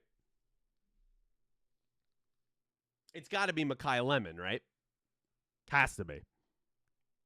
And I agree with you. They probably jumped the Chargers. Yep. Yep. Yep. Joe, totally agree. Yeah, I mean, I just said it. It's not like I'm speaking proverbs. It was pretty obvious. When they moved up, it's like, yeah, they know A.J. Brown's at the door. They're going to get Mekhi Lemon. He's a great route runner, great hands, not an overly explosive athlete, but pair him up now with Devontae Smith, Belindikoff winner in 2025, which is the nation's top wide receiver. They had to have intel that the Chargers might take him. I just want to know what they gave up. And now Pittsburgh on the clock, man. Could go defense here. Veerman is still on the board, the safety out of Oregon. So it could be him.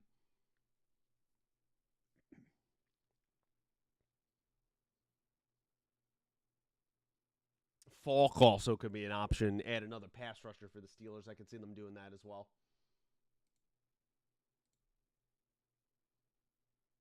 Nah, you're not going quarterback here. I'd be thoroughly shocked if you guys went like, what, Carson Beck? Yeah, I mean, they're reporting, he's not going to play in Philly next season. Oh, delayed. I seen you change your name back already.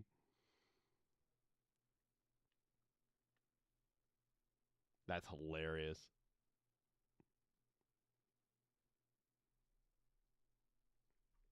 Yep, definitely compares to Amon-Ra. It would have been a player I would have loved the Rams to have.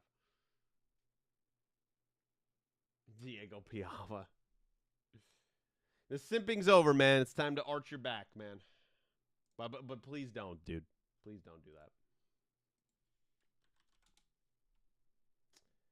Well, the Mets are up 10-7. They did score 3 runs in the bottom of the 8th. Could they win 2 in a row?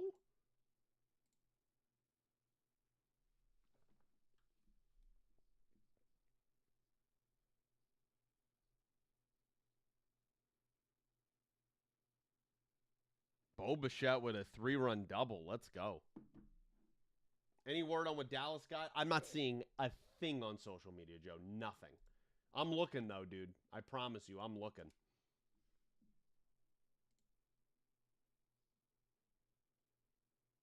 All right, Joe, I got it. Philly dealt for the 20th pick and a 2027 7th round selection to the Dallas Cowboys. Dallas got 23, obviously, 114 and 137. So you added a couple picks in what, the fourth round to move back 3 spots. I mean, that's not a bad deal at all. Not a bad deal at all. That's what you got.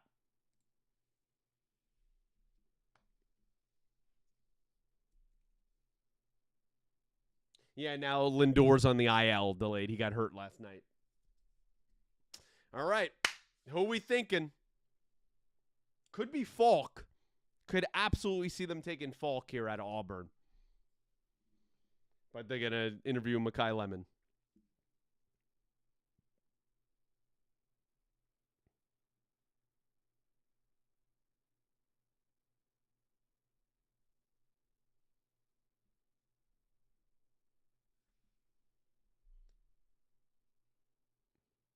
These receivers certainly have been emotional tonight.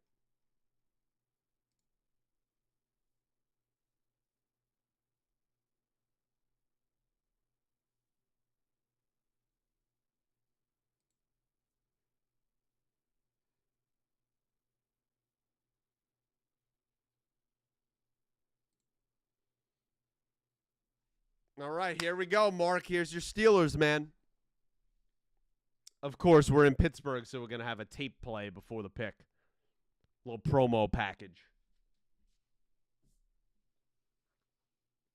Oh, camera guy's going down here. We got to cut to a different camera shot. There you go. Guy was struggling a little bit.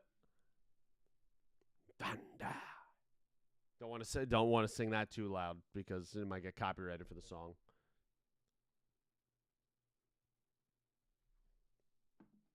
It was a cool promo package. Oh, here's the sticks, man. All right, here we go. Oh, my God. The promo video's still going. Got to be a cool moment. Anyone could have went out here. Tickets were free. You just had to sign up. I thought about it, but taking off 2 days of work, I didn't want to really be doing that. Drive all the way to Pittsburgh. I'm certainly glad I didn't do now to see us take Ty Simpson. God, I got to believe in that pick.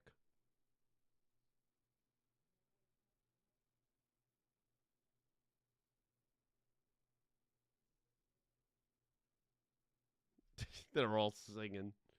Oh, my God. This is pretty cool, though. It's like they turned this into a rock concert right before this pick. This is pretty cool. I'll give them that.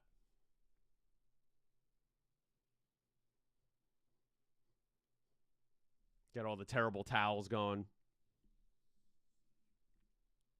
which they really started and made famous. Everyone just kind of co-opted it.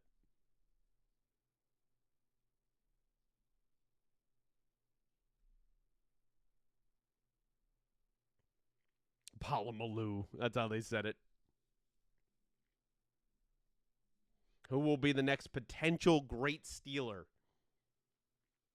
You know, it'd be funny if it's someone they really don't like and they boo it right here. Because obviously this is overwhelmingly Steelers fans.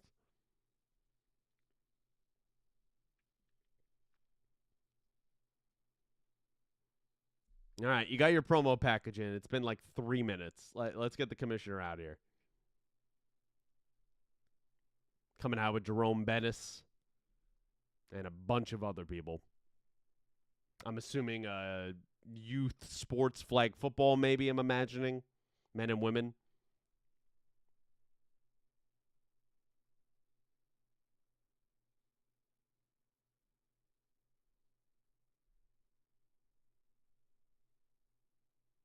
Audio sounds a little weird.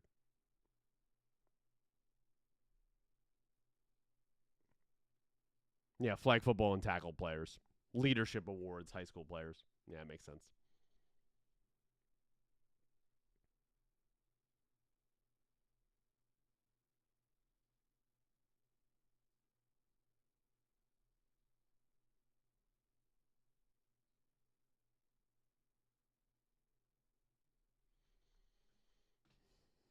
It's Jerome Bettis just giving kind of a speech for a foundation.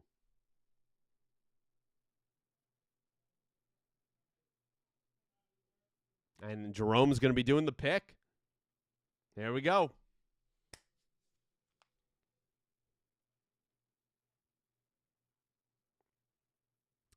Really? Okay. Wow. I did not see that coming. Wow. They take Max Hanajor out of Arizona State. God, where was he projected? He was in the upper 30s, right? Close to 40?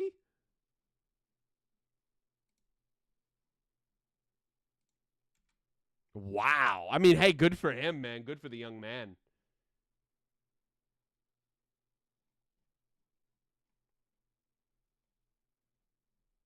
Renegade, renegade, renegade.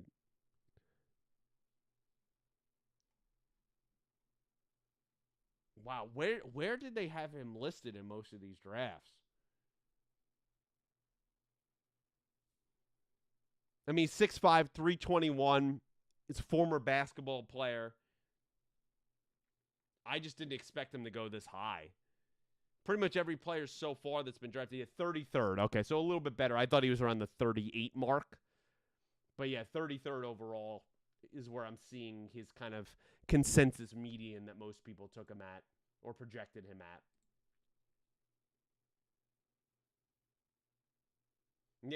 Yep, most people are saying in the draft he's going to need a year or so to develop and become a potential all-pro player, maybe. But he's got good competitive spirit to him, man. He's a big, fluid man for his size. Didn't allow a sack in 2025 in the 12 games he started. You assume you're getting Aaron Rodgers back, so you want to protect him, obviously, because he has zero mobility these days. I mean, it does make sense. Just surprised he went this early. Probably so many people are going to leave now that the Steelers pick. All right, Chargers picks in. Joe, Dallas is back on the clock.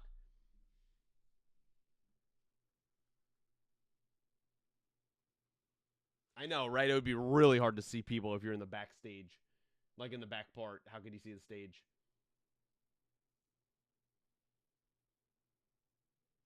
No, I mean, your current OT situation, your offensive tackle situation is not great. Defense. That's what you need, Joe.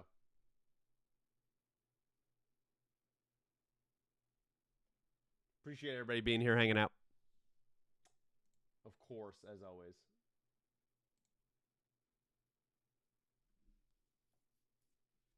Playing a little bright side going on. This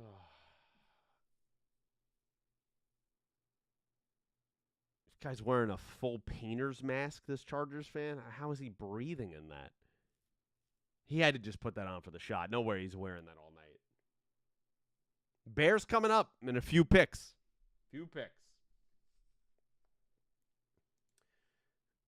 I mean, Chargers. Yeah, they're not going O-line. Could go edge rusher.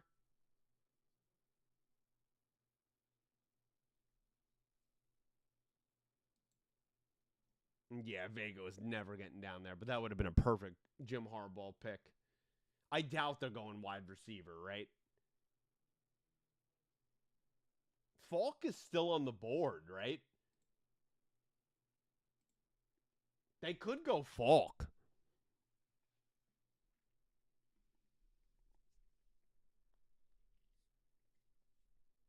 I feel like it's going to be defense. Maybe they go wide receiver. No, go Mesidor. I mean, yeah, it had to be defense. Go edge. All the offensive linemen really had gone.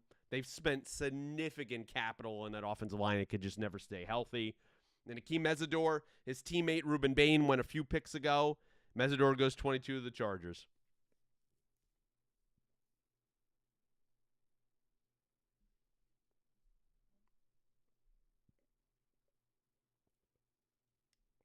That's right.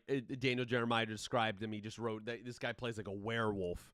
I remember him saying that a lot throughout this draft process, which is just such an interesting thing to be like. I look at a player and I think werewolf.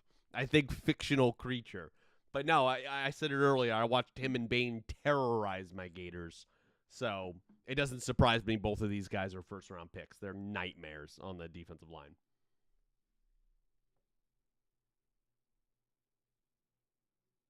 I mean, not much, Mark. I mean, their defense is old. I guess they could have gone there, but you got to protect Rodgers, keep building that offensive line, maybe a future quarterback at some point. The Steelers are in a tough spot, man.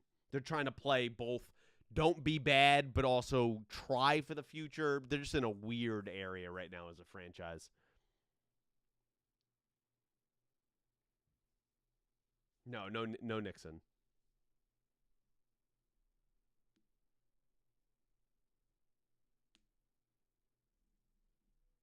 What is Space Cowgirl? What is that in reference to? I'm not picking it up. Dallas, your picks in, Joe. Another commercial break before your pick, man. That's going to keep making you wait. Feel like you're going. I mean, you took Caleb Downs already. Defensively, I don't think you're going Chris Johnson. You could go Falk is still on the board, dude. He's really fallen. Maybe you take a roller on McCoy coming off the ACL. Could go double safety. I doubt it. You're not going to probably take McNeil Warren. I doubt you go double safety, but maybe. Remember, Avion Terrell is also here as well, a cornerback. Could see that as an option. You're doing the howl? Gotcha. Oh, I don't know Futurama.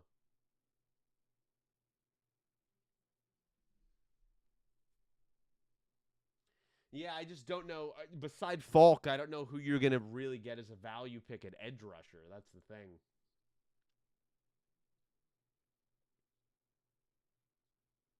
Colton Hood's out there, too, if you wanted to go up a little bit and get a corner as well.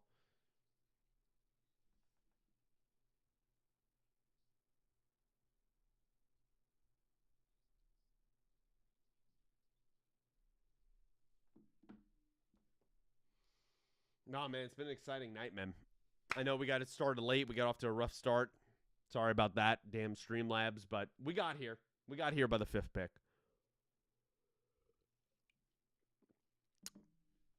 We were there for the Rams. I guess that's what matters in the end.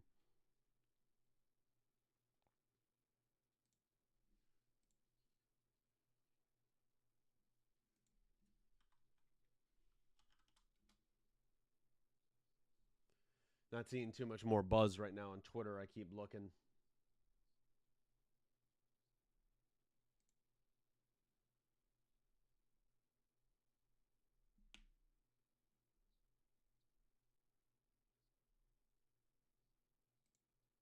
Yeah, a lot of Ram fans not a huge fan of this move, which is not shocking.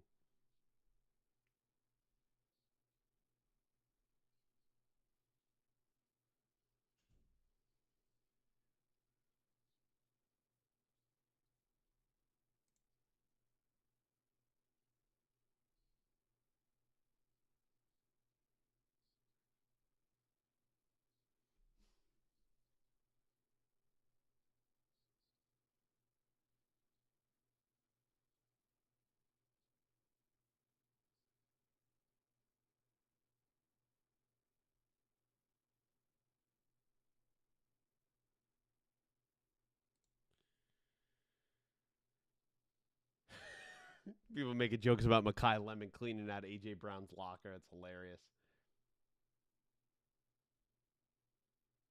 Yeah, and that's the thing too. People are talking about. Look, we had injuries last year. You have all the off the field stuff going on with Puka. Right now, your wide receivers are Devontae Adams at 34, Puka, and Keontae Munfield, who is what, a former 7th-round pick we took.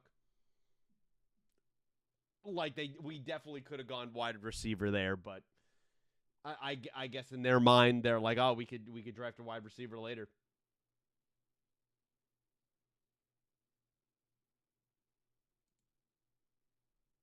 All right, Joe, your pick's coming up here, man.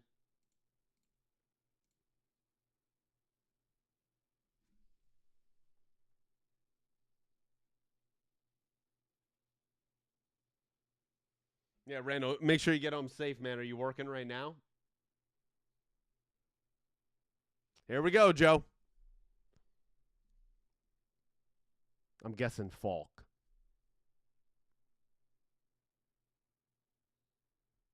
Wow. Okay.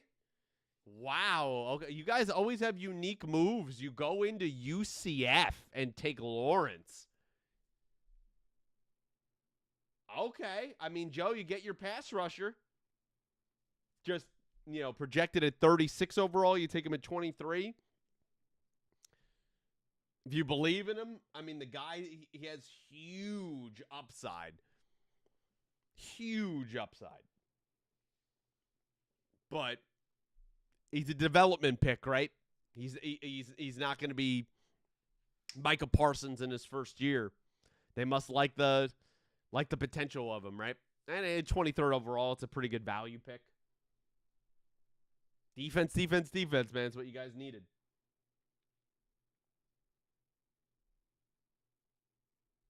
Oh, gotcha, Randall. Gotcha. Well, whenever you're going home, man, be safe. And I appreciate you hanging out here for most of the stream.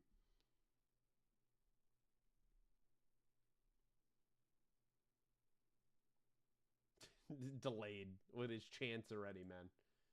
Did the Mets blow the game yet? Are they still winning?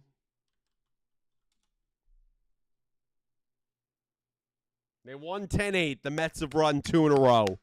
It was ugly, but they've done it. Well, Joe, there you go. I don't know if you're watching it, but your projections, Quinnen Williams, Kenny Clark, Rashawn Gary, Lawrence now, Caleb Downs. I mean, you make it up a little bit of a nice mix of rookies and veterans that have real impact on this defense. It's what you guys needed. The Mets have come out of the darkness. Look, I've been in the darkness, okay? You got to get used to the darkness. God, it's been a rough month.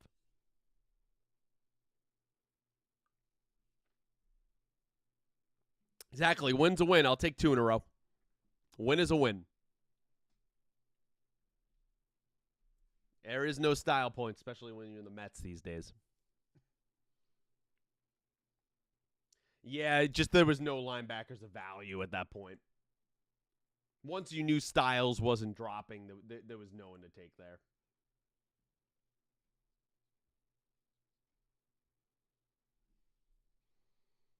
Right, Styles goes 7, and then you're sitting at 12.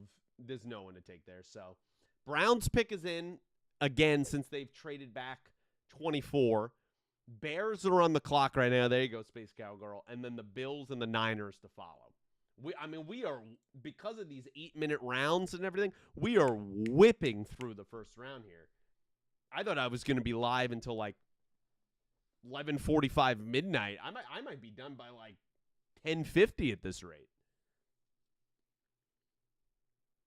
Yeah, Browns picking again, man. No, they've moved back a bunch, delayed. They moved back a bunch. They've only picked once. They've picked 9th overall, took Spencer Fano, the tackle out of Utah. They were 6th. They traded back with the Chiefs to 9, took Spencer, and then they had another pick, and then they traded back yet again. So that's how they are where they are.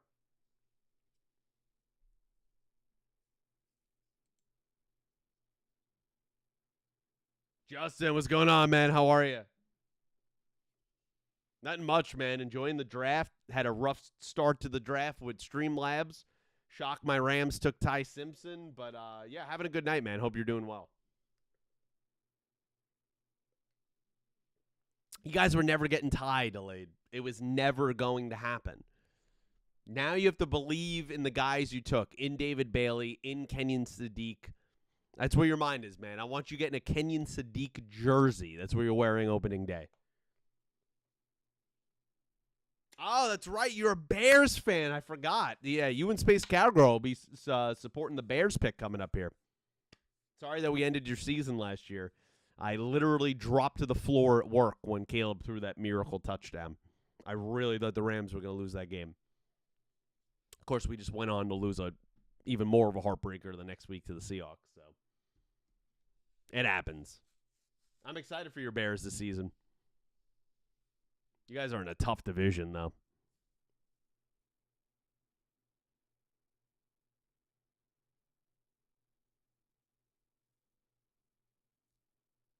Oh, girl, why listen to the Fan Man and Evan and all them rip apart the Mets? I've listened to the Fan a lot less since Sal and BT left. They were ousted out. Yeah, dude, I can only imagine, dude. Are you in Chicago? Like, do you actually live in Chicago? I can only imagine what that's like. Chicago's one of my favorite cities.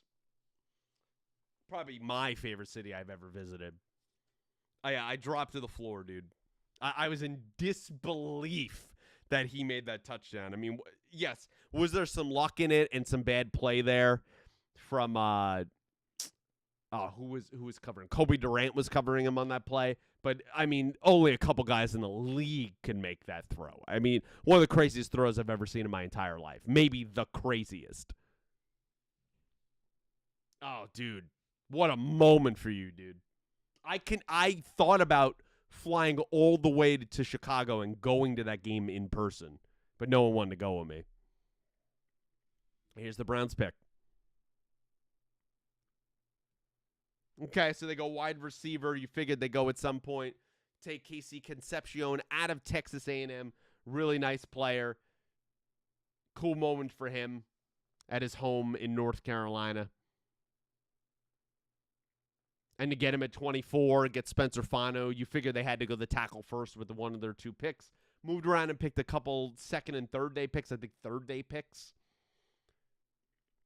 Big thing about KC, though, a lot of drops. Lots of drops, but there's a lot of other great stuff in there.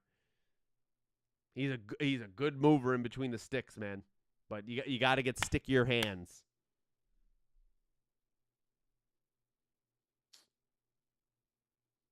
Yeah, the QB, yeah. QB situation in general. I mean, next year, QB draft's supposed to be excellent. Well, delayed. The season's already over. The Jets are going to be atrocious. Like, you guys are going to probably be picking in the top 5. You want to be picking in the top 5. The QB draft next year is supposed to be like potentially 5 to 6 quarterbacks in the first round. We've seen that a couple times in the last 10, 12 years. That's what you're hoping for. You don't even want to have this mediocre 500 year. That's not going to help you guys.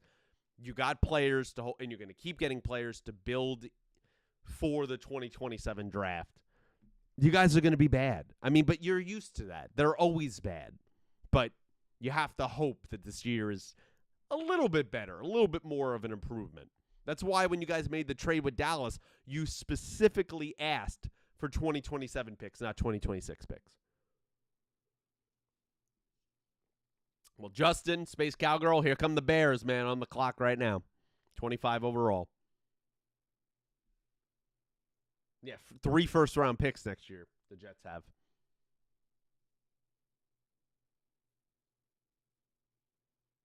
I mean, Joe, that is true, right? They said last year that this QB class would be good, and then we really ended up with Mendoza, and a lot of guys fell off. That's 100% true. Simpson didn't live up. Ironically, since the Rams took him to what they thought he would. A lot of guys, Nussberger, all these guys dropped off. Dante Moore goes back to school. Even though he couldn't be drafted, Arch Manning wasn't as what we thought he was hyped to be. So, yes, there is always that potential, but we did see a draft a few years ago that had your Tuas and your Herberts, and these guys have existed where there's been multiple quarterbacks in the top half of the first round. You have to put your stock there. I mean, just the Jets couldn't take Ty Simpson. It's just not what was going to help them. Yeah, Carson Beck, who's probably going to go. I mean, some people think he's going to go earlier, maybe a second-round pick. I feel like he's more like a 4th, 5th-round pick. And he's old too.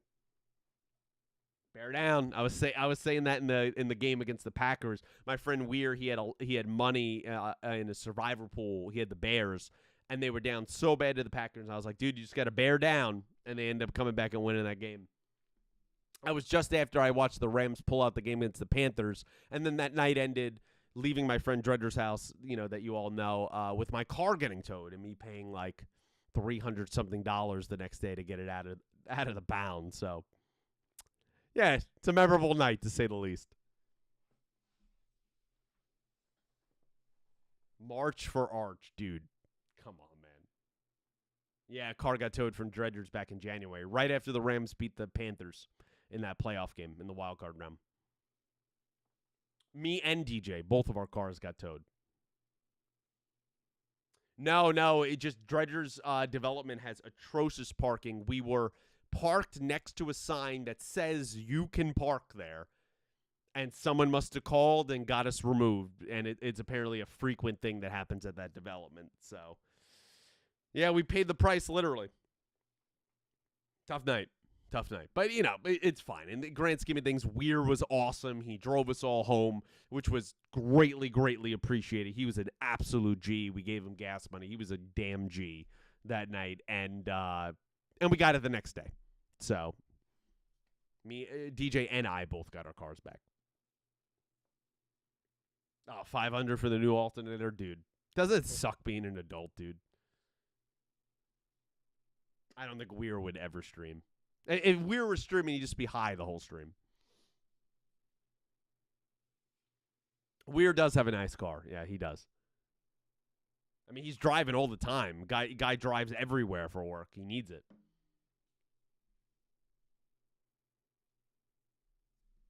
Who would the Bears pick at 25? I mean, you guys need safety, right? Thiemann is still on the board at 25. Falk is still on the board, which I guess people do not like him because he's fallen a lot farther than I thought he would. Could be Thiemann right here. So right now, Houston on the clock at 26.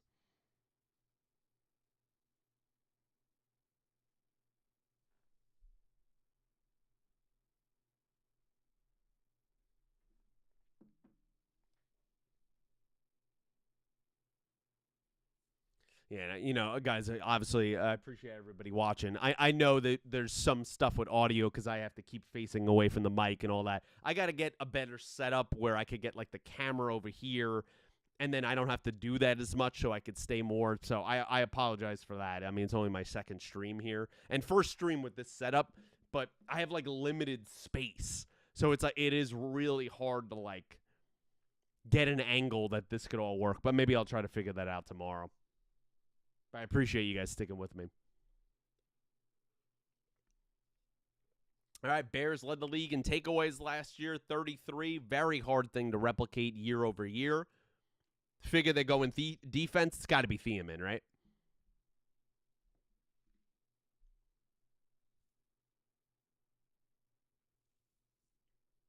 Got to bear down.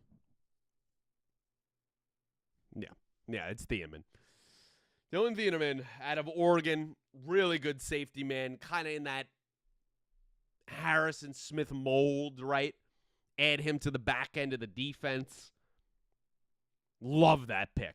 And he falls to 25 when he was in that 16 to 20 range, so you get a little bit of a value pick as well. I really like that pick on the back end. Bear down, baby. I'm a bear reader. Should just take one of Cal's 1,000 monitors. Guy looks like he's in the Matrix. Remember the guy that was in the room and he was watching all the TVs, I think in like the second one? That's Cal. I've always compared that to Cal. I wanted Caleb Downs, but the Cowgirls took him. Yeah, he was never making it to 25. You guys would have had to trade up. You held out to the Bears, Space Cowgirl. There you go. Congratulations to you and Justin.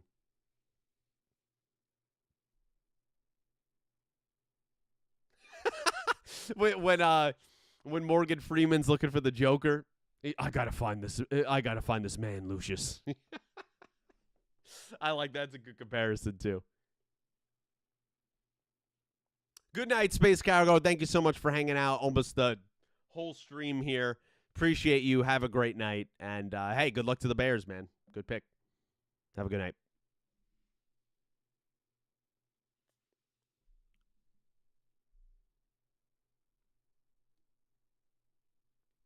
Who's Houston going with?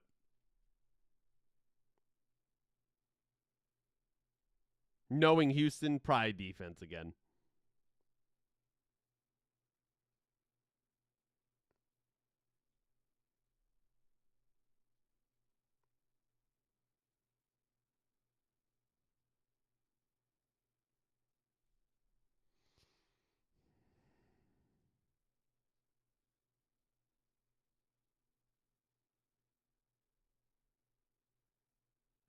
God, so many Ram fans are so pissed. Got to trust the process, man. Trust the process. All right. Texans, O-line, D-line. I feel like there's no value for O-line at this juncture unless you really believe in someone.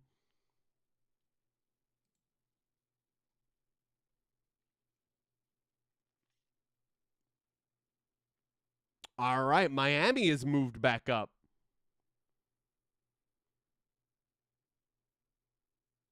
Dang. So we got a lot of moving parts. So Houston's moved up. They've moved up to 26. Miami has moved up. They traded with San Francisco. They're at 27 now, and then it is Buffalo, KC, San Fran, New England, and Seattle. A lot of moving parts going on. A lot of trades tonight.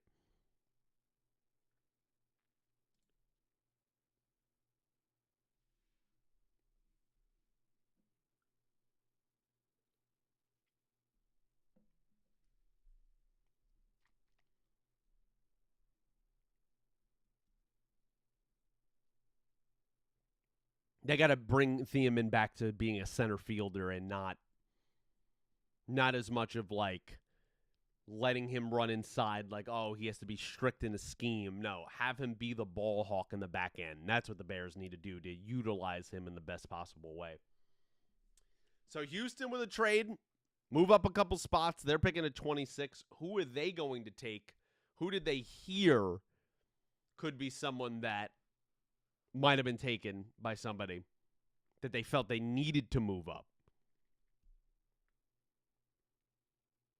You got to go, I would imagine, defense again, right? Rich get richer on defense. McCoy, Hood. I doubt they're going McNeil Warren. Could go edge, TJ Parker.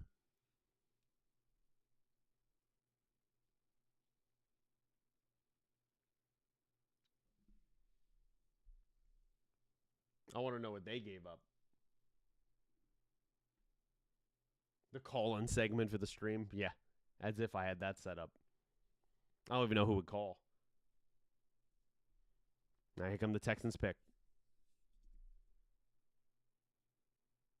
All right, they go Rutledge. Okay. So they do go offensive line.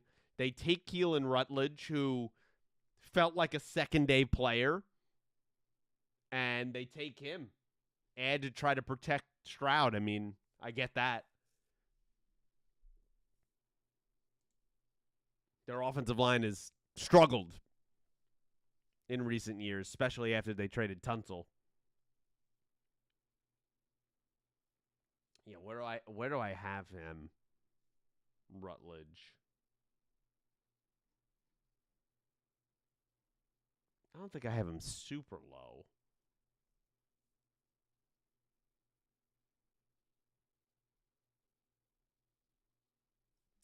Oh, let me search for him. I gotta search for him.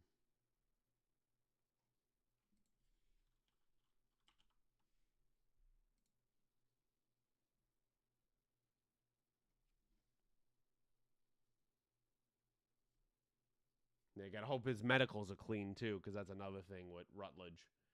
Yeah, he was a second-round grade, so they take. I mean, at this point of the first round, all is relative. At this point, these back-end picks basically mix in with top second-round picks or even mid-second-round picks, so it's not that crazy.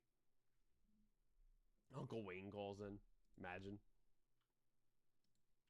I just wish they announced these trades quicker of like who gave up what.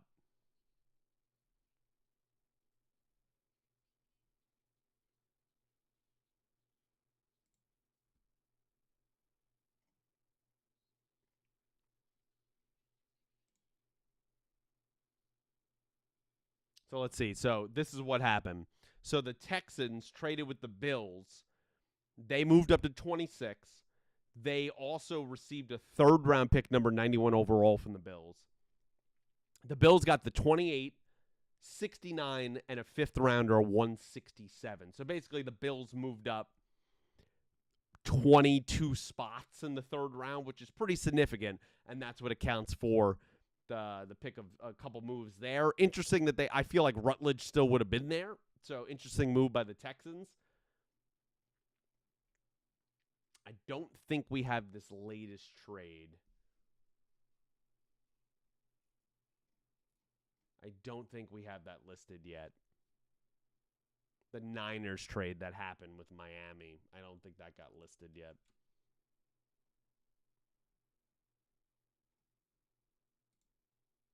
So we're still waiting on that info as we're in a commercial break here. So we got what? 27, 8, 9, 31, and 2. So we're right here at the end. Right here at the end.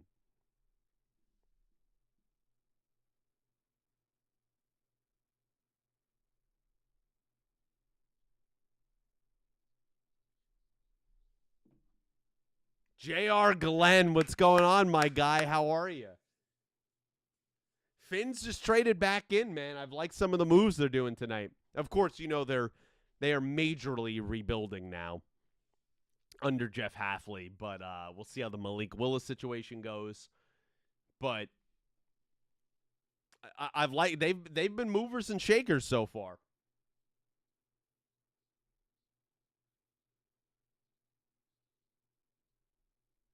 Delayed called in, imagine.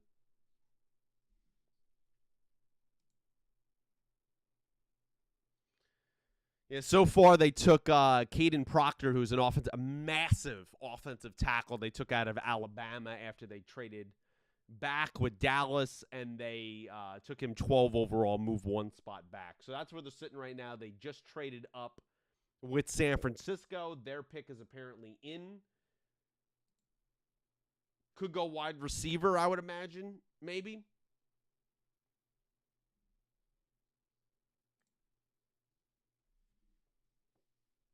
Yeah, you guys had to do something. I mean, you shipped out so many parts this offseason.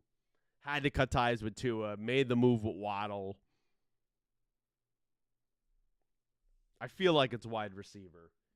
But I don't know how much value. I mean, do you go Omar Cooper Jr. here, maybe? He's still on the board. Big Bama boy. Big Bama. 352 pounds. Mammoth of a man. How you feeling about Malik Willis at quarterback? It's an interesting move. 3-year deal, I think you guys gave him. All right. Let's see what basically happens from the Waddle pick.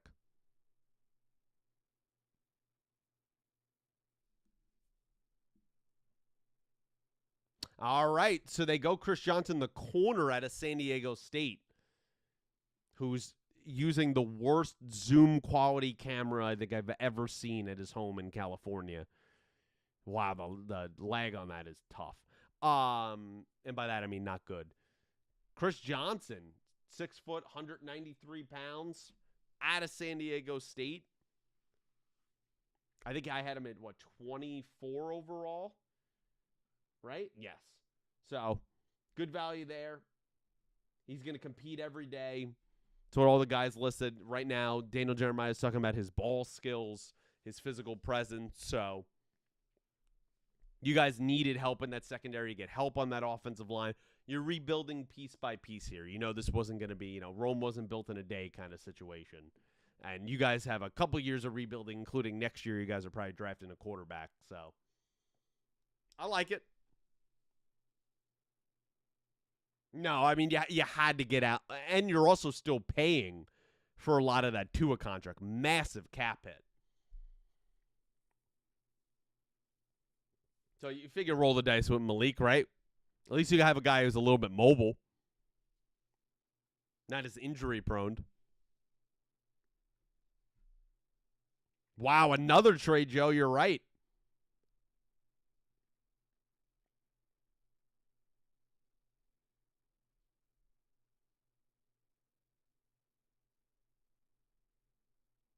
Wow, okay.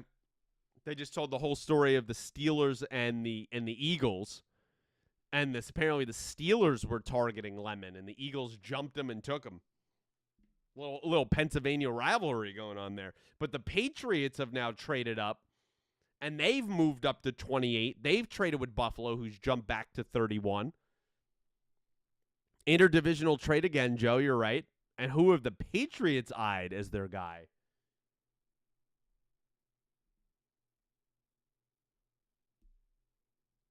Patriots, obviously, if you've been following the news, have been in it for all the wrong reasons lately with their head football coach, who announced today he's going for counseling and is missing the third day of the draft. I don't know why he can't just go the following day after that.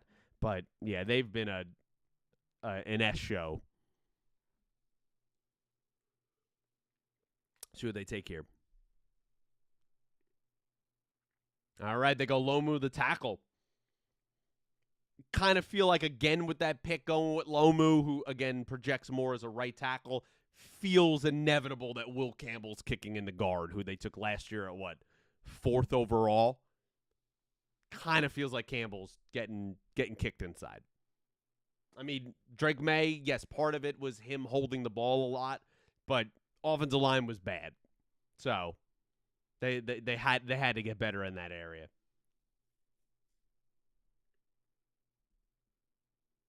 It's been wild, Randall. Every day it gets more and more fascinating. I think even during the draft, Diana Rossini just deleted all her social media. So keeps getting more fascinating every day. Ugly scene.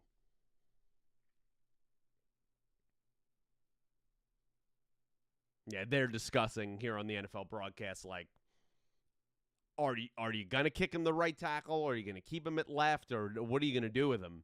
They're projecting him as an Anthony Costanzo. I mean, hey, if he could be once upon a time for the Colts. I mean, it's crazy. The Colts had him. They had Nelson at the end, I think, of Luck's career. I think they played 1 year together. Just all those years, they did nothing on the O-line to help Luck. It's just bananas. Thoroughly shocked, Justin. Thoroughly shocked. I'm going to probably make a YouTube short of it and post it probably tonight or tomorrow.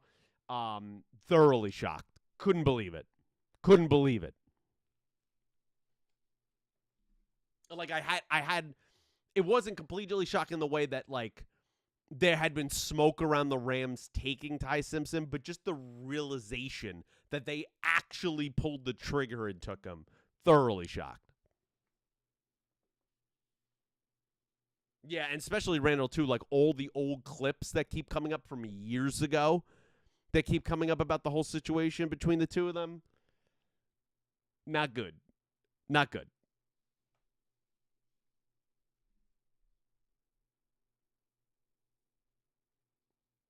So the Chiefs pick is in.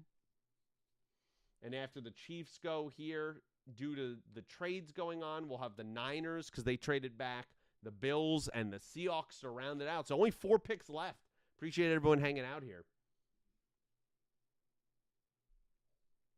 Lomu goes to the Patriots.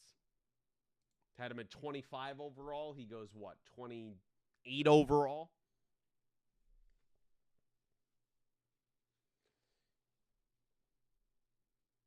He's another player, though, that, like, yeah, you like the tools a lot of the scouts say that he has, but he's another one that his upside is as an NFL starter, but there's a lot of work to be done there. You had all the stuff with Will Campbell. I mean, I get it, the body stance. He's a good guy from everything that we know. But people are intrigued by upside, and that's what the draft comes down to a lot of times.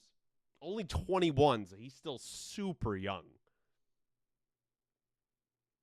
It's crazy to me every time. God, I feel like such an old man. I feel like... am I muted? No, I think I'm still here, right? I'm still here? Am I muted? I don't think so. My mic is still registering.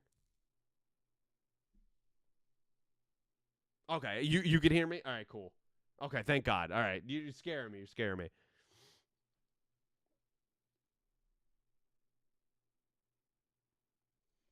Yeah, this might sound crazy, but you could make the argument that Vrabel might not even be the head coach when all said and done. I think he still will be, just because I saw some people make the comparison, and they're right? Like, morally, he's a dick, right? Like, he cheated on his wife, clearly, right? Allegedly, I should say, but come on. I mean, the writing's on the wall. The guy's going for counseling. It's probably marriage counseling. He had difficult conversations with his loved ones. Dude, like, we know what happened. But I think at the end of the day, when you have an owner in Robert Kraft that he had his whole history with, ladies of the night, we'll say, and some hardcore drugs, and he wasn't removed as an owner when some of these football players have had the allegations against them that ended up being true, and they've stayed on the field, and some of them have barely been suspended. I don't think he's going to be touched. Where with Rossini, the problem was she was a reporter, and it was aiding in her reporting and getting inside information. I mean, this A.J. Brown story is hers. So that's where it gets unethical. And that's why she kind of paid the price where she resigned, but she was probably going to get fired. So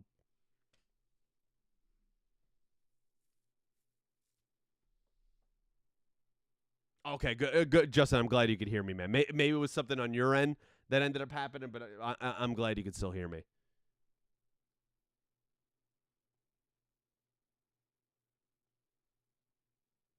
Yeah, 6 years it apparently dates back. Yeah. I mean, I saw a photo tonight from 2024 after he got fired by the Titans and they were at like a casino together. Not good. I mean, look, I'm a guy on the internet streaming to a few people who I'm very grateful to. I have no dog in that fight. But Vrabel had that dog in him, you know what I mean? No, I'm just kidding. I'm kidding.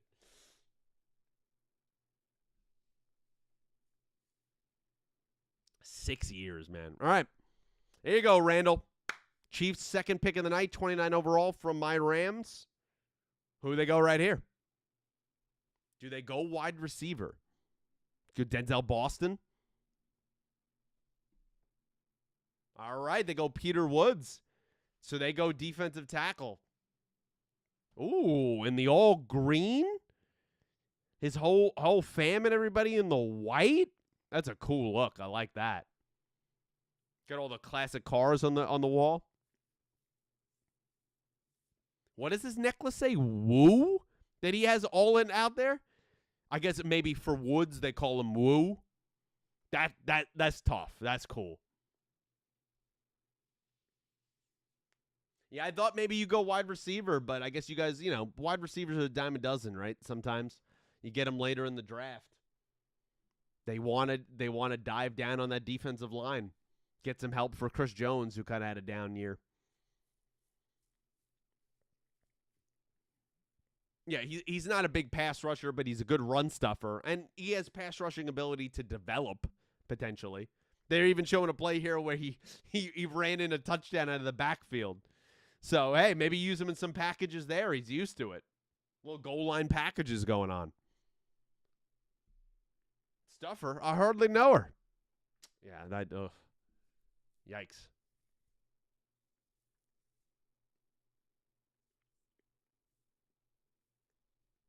All right, Randall, how we feeling about that, man? Peter Woods.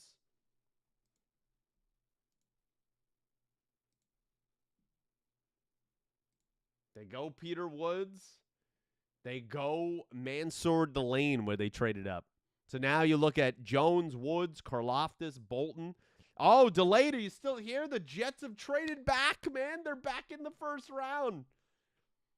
They're going to get their third first-round pick. Oh, that's a really interesting visor that they're wearing. We don't have a first-round pick as a Packers fan. That's wild. Who are the Jets taking? They've traded back in. I don't know if Delane's still here. He's probably gone by now.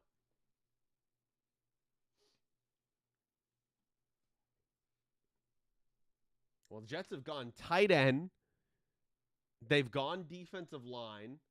Yeah, they had the 33rd overall pick, top pick of the second round. I'm assuming they gave that away to move back in. Probably get that fifth year of eligibility with the first-round picks.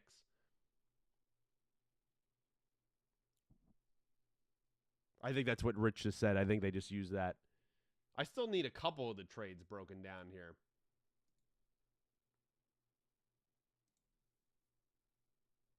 So, yeah, the Jets definitely gave that away. I mean, that makes sense. I'll read a couple of the trades that have come across since. Not this one yet. Let's see who the Jets take. Third pick of the night.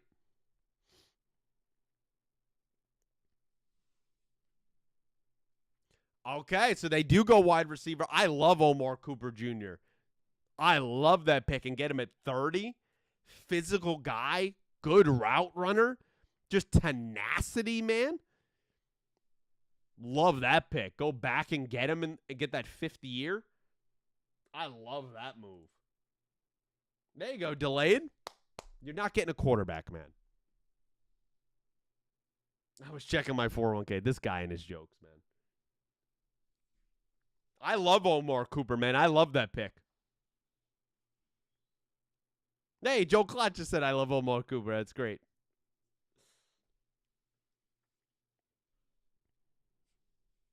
Indiana, baby.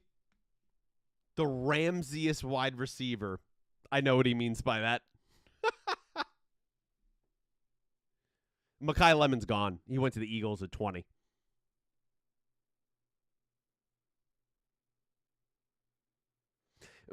When they're saying Ramsey, it's meaning he's not afraid to get in the run game, to block, to do the dirty work, to do the jet screens. I love him as a player, man. I really love him. You get back in, you get him at 30, add him on the opposite side now. I mean, yeah, they're showing the catch he had, obviously, to win the game against Penn State, which was incredible. I like him, man. Yeah, you could have had him at 16. I guess you guys like Sadiq more. I mean, now you got Sadiq and him you add tonight. I mean, offense not looking bad. I mean, your quarterback's going to be rough, but offense not looking terrible. Another trade. Oh, my goodness. Tennessee is traded back in, and they have now traded back in at the 31st pick. A lot of trades going on. A lot of teams want that 5th year of eligibility.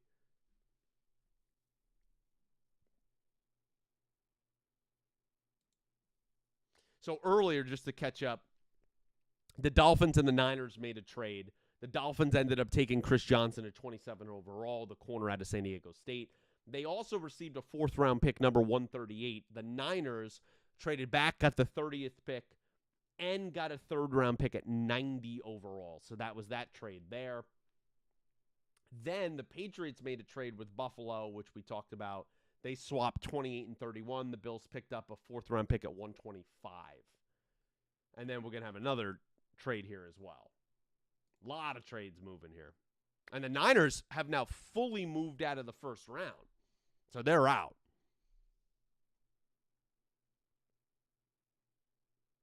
So they're out, and the Bills are out. So both of them moved out. The Niners now own the top pick of the 2nd round from the Jets, and Buffalo has the 3rd overall pick tomorrow night, Arizona holding the 2nd.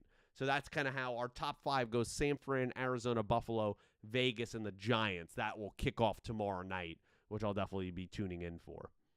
So the pick's in for the Titans. They moved in, and then Seattle, if they stick it and pick it, they will end the 1st round here.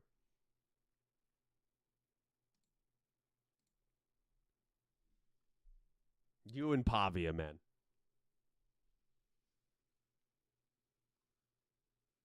You never heard of Kenyon Sadiq? Yeah, out of Oregon, man, tight end. You gave away the 33rd to move back in and get Cooper, yeah. But you think about with Cooper, you get that 5th year of eligibility on your contract. So you got to think about that too. I love the Cooper pick, man. I think you should be excited for that. You should be really excited about that.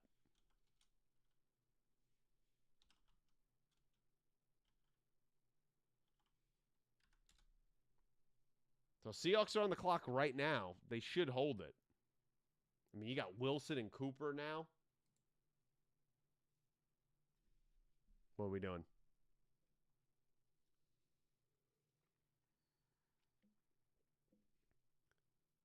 Jesus, 320,000 people have set the record. Most people in attendance ever. That's insane. They better have big boards in the back for people to see. Here come the Titans.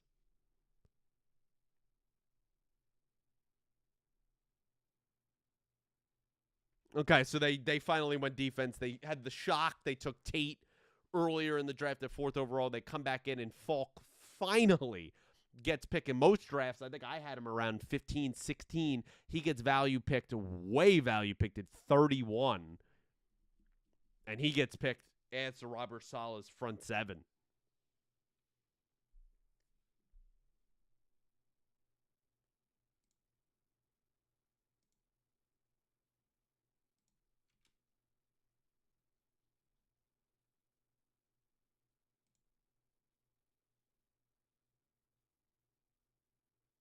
They're talking about Falk comparing him to Travion Walker when he went to the Jags.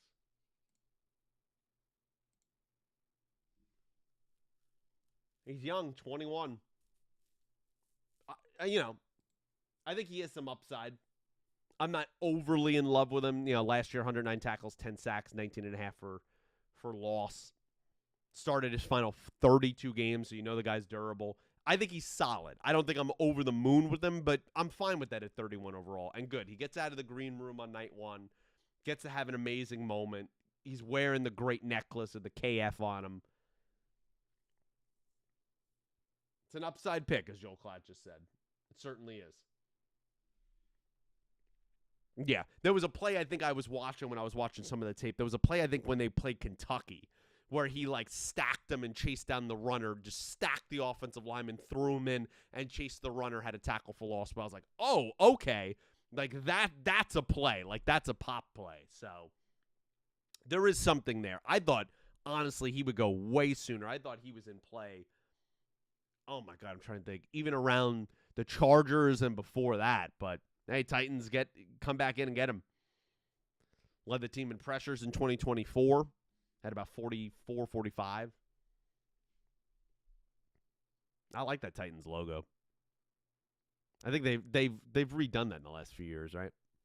And then Seattle, you figure defense, maybe, right? I mean, they could go running back. I've seen that talk before, right? Do they get Jeremiah Love's teammate Price, I think his name is, and they come back into the first round and get him at 32? I don't necessarily feel that. I feel like they could take one of the corners here, right? Hood is still out here. And what do you call it? McCoy is still out here. I know he's coming off the ACL. I could see Seattle doing that. They're usually obsessed with the DBs. Maybe they're going to show the Kentucky play. Good hands against Georgia. Yeah, you want to see him make the tackle, but still, nice play getting in the backfield. Show the Kentucky play. That's what I want to see. There you go. There it is. That is crazy, dude. That play is insane. Oh, man, they're showing him hit Mendoza when he was on Cal. Is it just me, or was the lead-up hype to this draft kind of light this year? It was, JR, because I think most people regarded this draft as kind of light in general, right? There's a few kind of blue chip guys, but a lot of just solid to project to upside guys. So I think that's probably a huge part of the reason. We knew who was going at 1st overall. I'll tell you, it's been really exciting tonight. It's definitely been more exciting than the hype leading up. There's been a ton of trades, ton of surprise picks. I think it's been a great first round. Interviewing Falk, and then we should get Seattle's pick, and then that'll be it.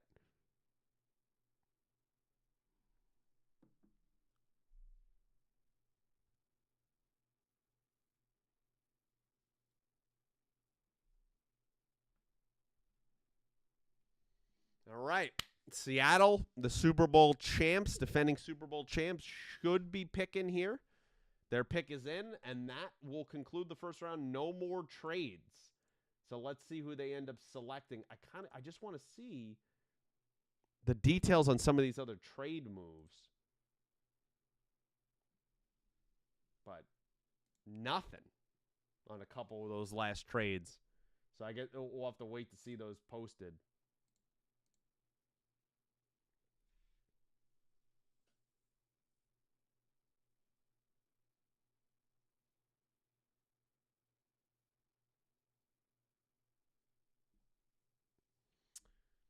I think they're going to take one of the corners from Tennessee. Yeah, see, they're saying Price take the second running back out of Notre Dame. I mean, maybe, right? They lost Walker to the Chiefs. I just have a feeling they are going corner. Another fan or something announcing this.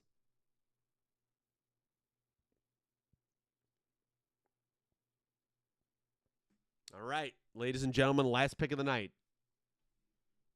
Let's see who it will be.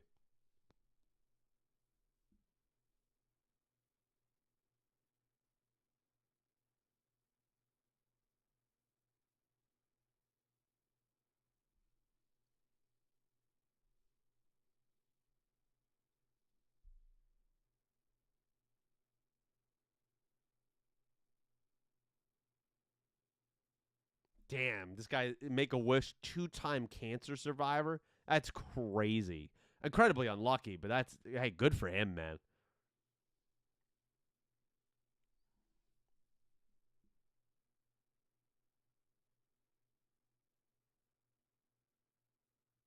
Let's do it, man.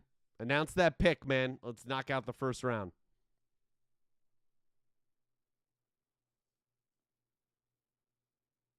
Don't grip the mic, man.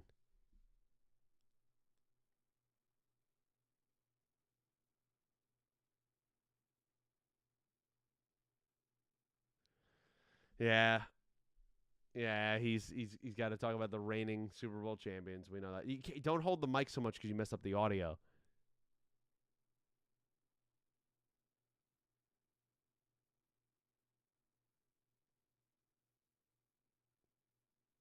They do go Price. They go running back out of Notre Dame. They take Love's teammate who got picked 3 overall. Feels like a lifetime ago to the Cardinals.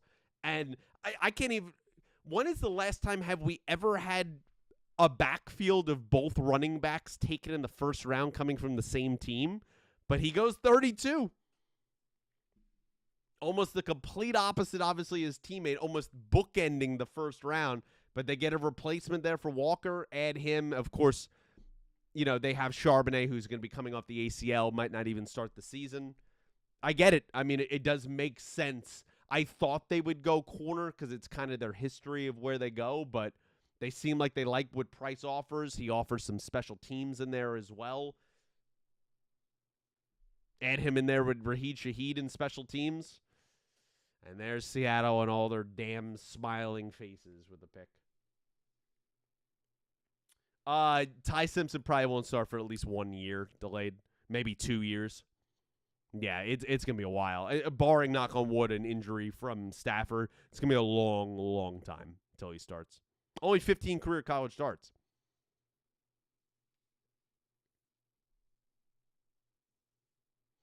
Yep. So Price will probably start week 1. He'll probably be the guy. He'll be a very trendy, popular pick in fantasy this year. Very trendy, Jadarian Price. I mean, he's old, delay, but you know the guy made it to the NFC Championship last year, right, and won the MVP of the league, right? He won MVP of the league. We're not benching Stafford for Ty Simpson this year. Is that what you're suggesting?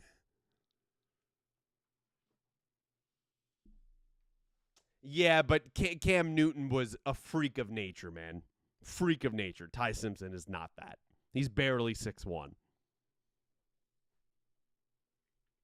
What a fun night, man. Rough start with Streamlabs, but what a fun night. We rebounded.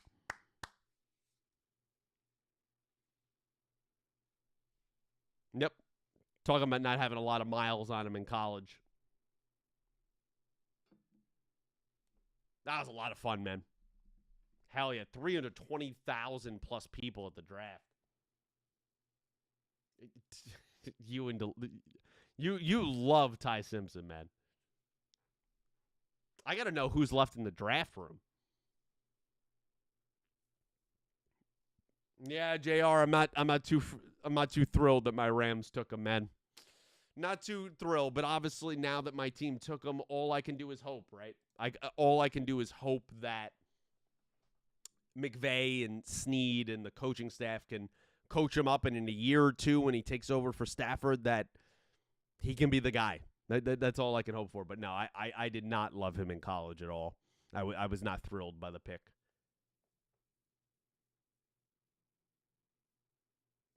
No, no.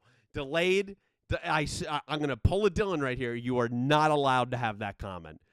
When your name was Simp for Simpson in the Discord, you are absolutely not allowed to troll and have that. I'm not letting you do that. I'm not letting you do it. You are fully in on Ty Simpson. You wanted the Jets to take him at 2 overall just because he said JETS, Jets, Jets, Jets. Not letting you do it. I am not streaming round 2. I don't think so. Unless there was like people really wanted me to. I never have before. I mean, I would love to keep talking football, but I don't know if anyone has an interest in me streaming round 2 and 3. He did do the Jets chant because I saw you reposted today.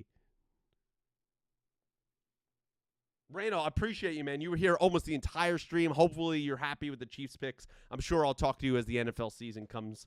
Have a great night, man. Get home safe, and I appreciate you being here, man. Thanks for stopping by. You didn't need Ty Simpson, man. Look, my team got stuck with him, okay? And if he ends up being a bust, aren't you going to be happy that we didn't get him when the Rams are picking in the top 5 because he was a bust and Stafford retires, and the Jets might be, having more of a chance with one of these top picks that are not Ty Simpson? You got to be excited, man. Oof, man, what a night. What a night.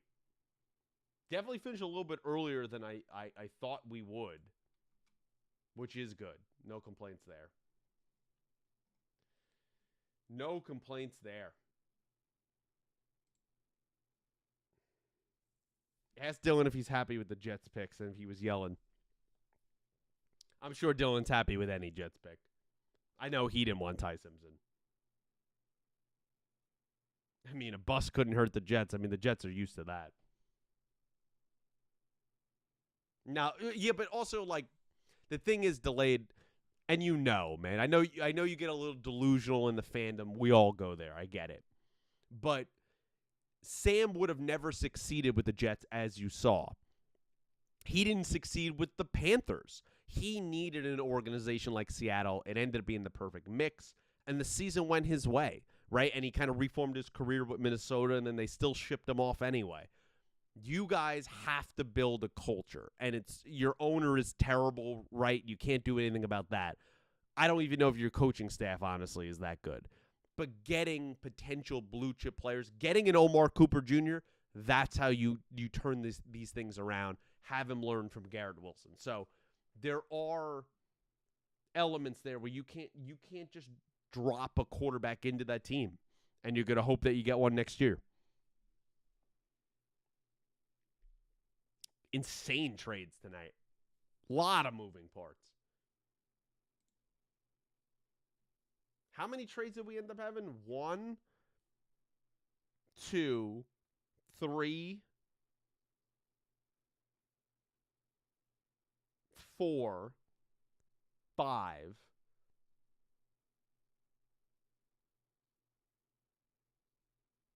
6, 7, 8, 7 or 8 trades this year. It's crazy.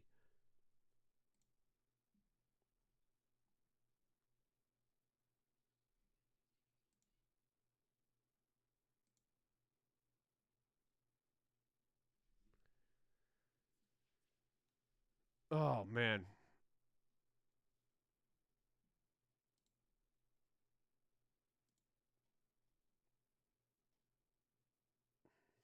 I'm just listening to the recap. If we recap it ourselves If you missed it, here was the picks from 1 to 32. The Raiders kicked it off with Mendoza at 1. Bailey went to the Jets at 2. Love was the first big shock, even though there had been some smoke there at 3 to the Cardinals. Tate, another huge shock, goes 4 to the Titans. Reese goes 5 to the Giants. The Chiefs trade up to get Mansour Delane, the cornerback out of LSU, at 6. Sonny Styles goes at 7. Jordan Tyson, a little bit of a shock pick to the Saints at 8. Spencer Fanu at 9 goes to Cleveland. Francis Manoa goes 10 to the Giants again. A little bit of a trade, moved up one spot. Downs goes to the Cowboys. Proctor goes to the Dolphins. Huge shock, even though there had been some smoke. The Rams select Ty Simpson at 13. You get Anoa, the guard out of Penn State. Anoa goes to the Ravens. Bain goes to the Bucks. Sadiq goes to the Jets, and their second pick, Blake Miller. Another kind of feels like a Lions pick there as well, goes at 17. Caleb Banks, a little bit of surprise out of Florida, goes 18, the defensive tackle of the Vikings. 19, Monroe Freeling. 20 was Mekhi Lemon and the Eagles moving up there. Max, the offensive tackle out of Arizona State, goes 21 to the Seahawks. Mesidor goes 22 to the Chargers. Lawrence going a little bit high in a trade there where the Cowboys traded back. They go the edge rusher out of UCF. KC Concepcion goes 24 to the Browns. Dylan Thiemann actually less all the way to the Bears at 25. Keelan Rutledge goes to the Texans at 26. Chris Johnson, as the Dolphins came back in, goes there at 27. Caleb Lumo, as the Patriots moved up, got him at 28, the offensive tackle out of Utah. Peter Woods at Clemson, the defensive tackle, goes to the Chiefs with their second pick. And then Omar Cooper with the Jets trading in for their third pick of the night goes 30. Kendrick Falk with the Titans trading back in, he goes 31. And the Seahawks at 32, the champions stick it and pick it and take Love's teammate Price, his backfield running mate, out of Notre Dame. And that was our first round. They're looking at best available right now. We know the draft of how it's going to break with San Francisco, who traded out of the first round entirely. Buffalo traded out of the first round entirely. They'll both be picking in the top 5. San Francisco kicking off the second round tomorrow night. A lot of fun tonight. A lot of fun. Yeah, I appreciate it, Grovah, man. Thanks for being. You were here almost the entire time, man. Everybody that came by, I appreciate it as we're wrapping it up here. Randall, Janet, Space Cowgirl, Dak, Delayed coming in here to troll, JR coming in, Justin coming in. Great to hear from you again, man. Am I missing anybody else? I think I got everybody that at least commented. Of course, there was probably some lurkers as well. Dylan was even here early in the stream. Joe was here for a while. Appreciate Joe coming by.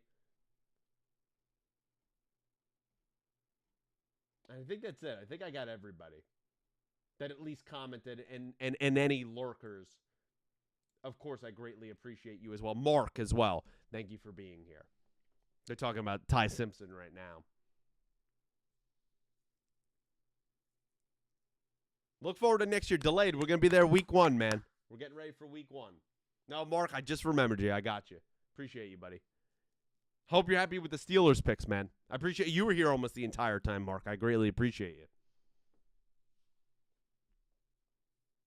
Justin, see you when football season starts, man. You know I'll be back on the First and 10. Brian and I, of course, we do the First and 10 podcast, not in live form, but we do that every single week.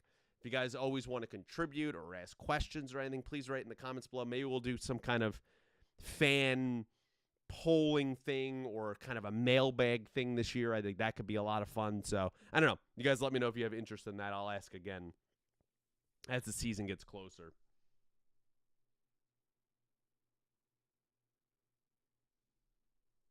I'm just waiting here until they wrap up with the Ty Simpson stuff, and then we'll probably get out of here.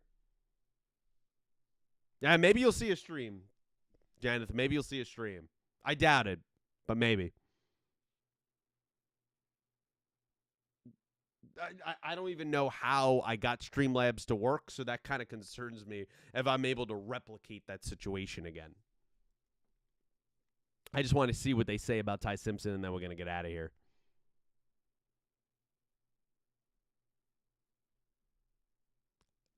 I'm glad that Stafford knew.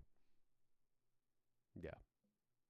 And it was only when Stafford leaves. He has no other pressure.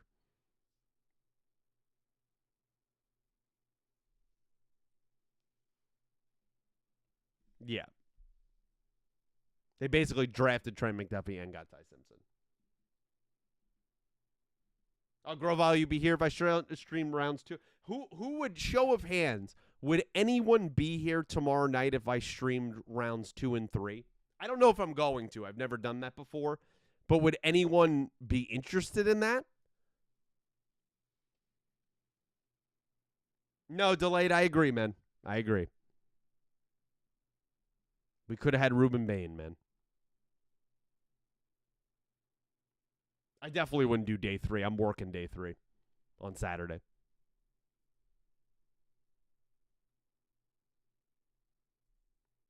That's right. Yeah, you got rid of your pick, and you don't have the 3rd-round pick now. Well, I appreciate that, guys. I don't know if I'm going to, but I'll probably at least talk about it in the sports section of the Discord if I don't end up streaming.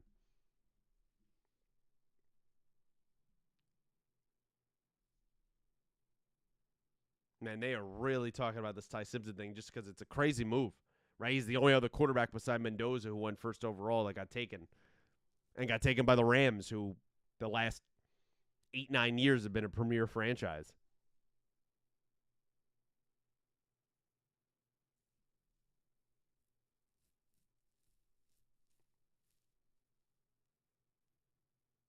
And his successor got drafted, yeah. They're just making a comment that the reigning MVP got his successor drafted tonight. The reigning Super Bowl MVP in Kenneth Walker, he leaves, and his successor in Price got drafted tonight at the end of the 1st round.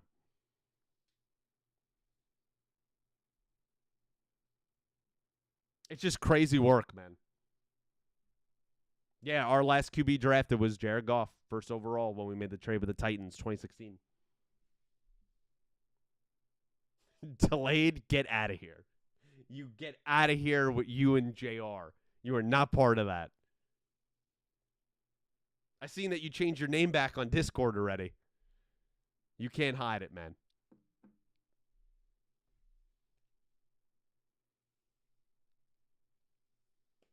Oh, God, I love you guys.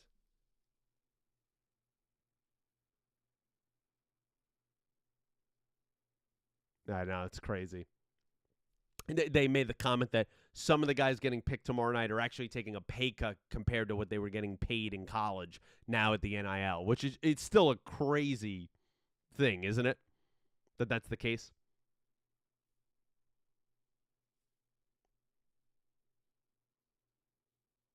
It'll be the new slogan. Wild stuff. Rams, I don't think I have a 2nd-round pick, but we do have at least 1/3, 93rd overall, maybe 2.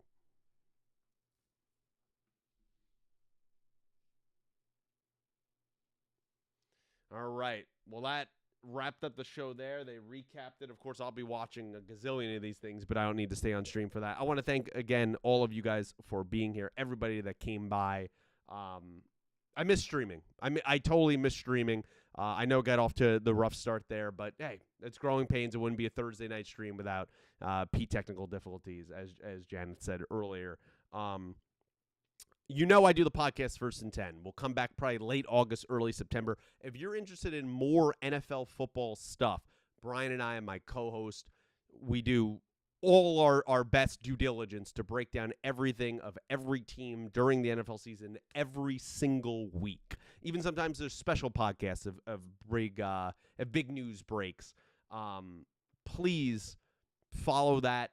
Subscribe to this channel here. Please jump onto the podcast as it comes on. Maybe next year I'm looking into seeing if I could add an audio element to it, maybe on a Spotify or something, if you guys rather consume it that way as well.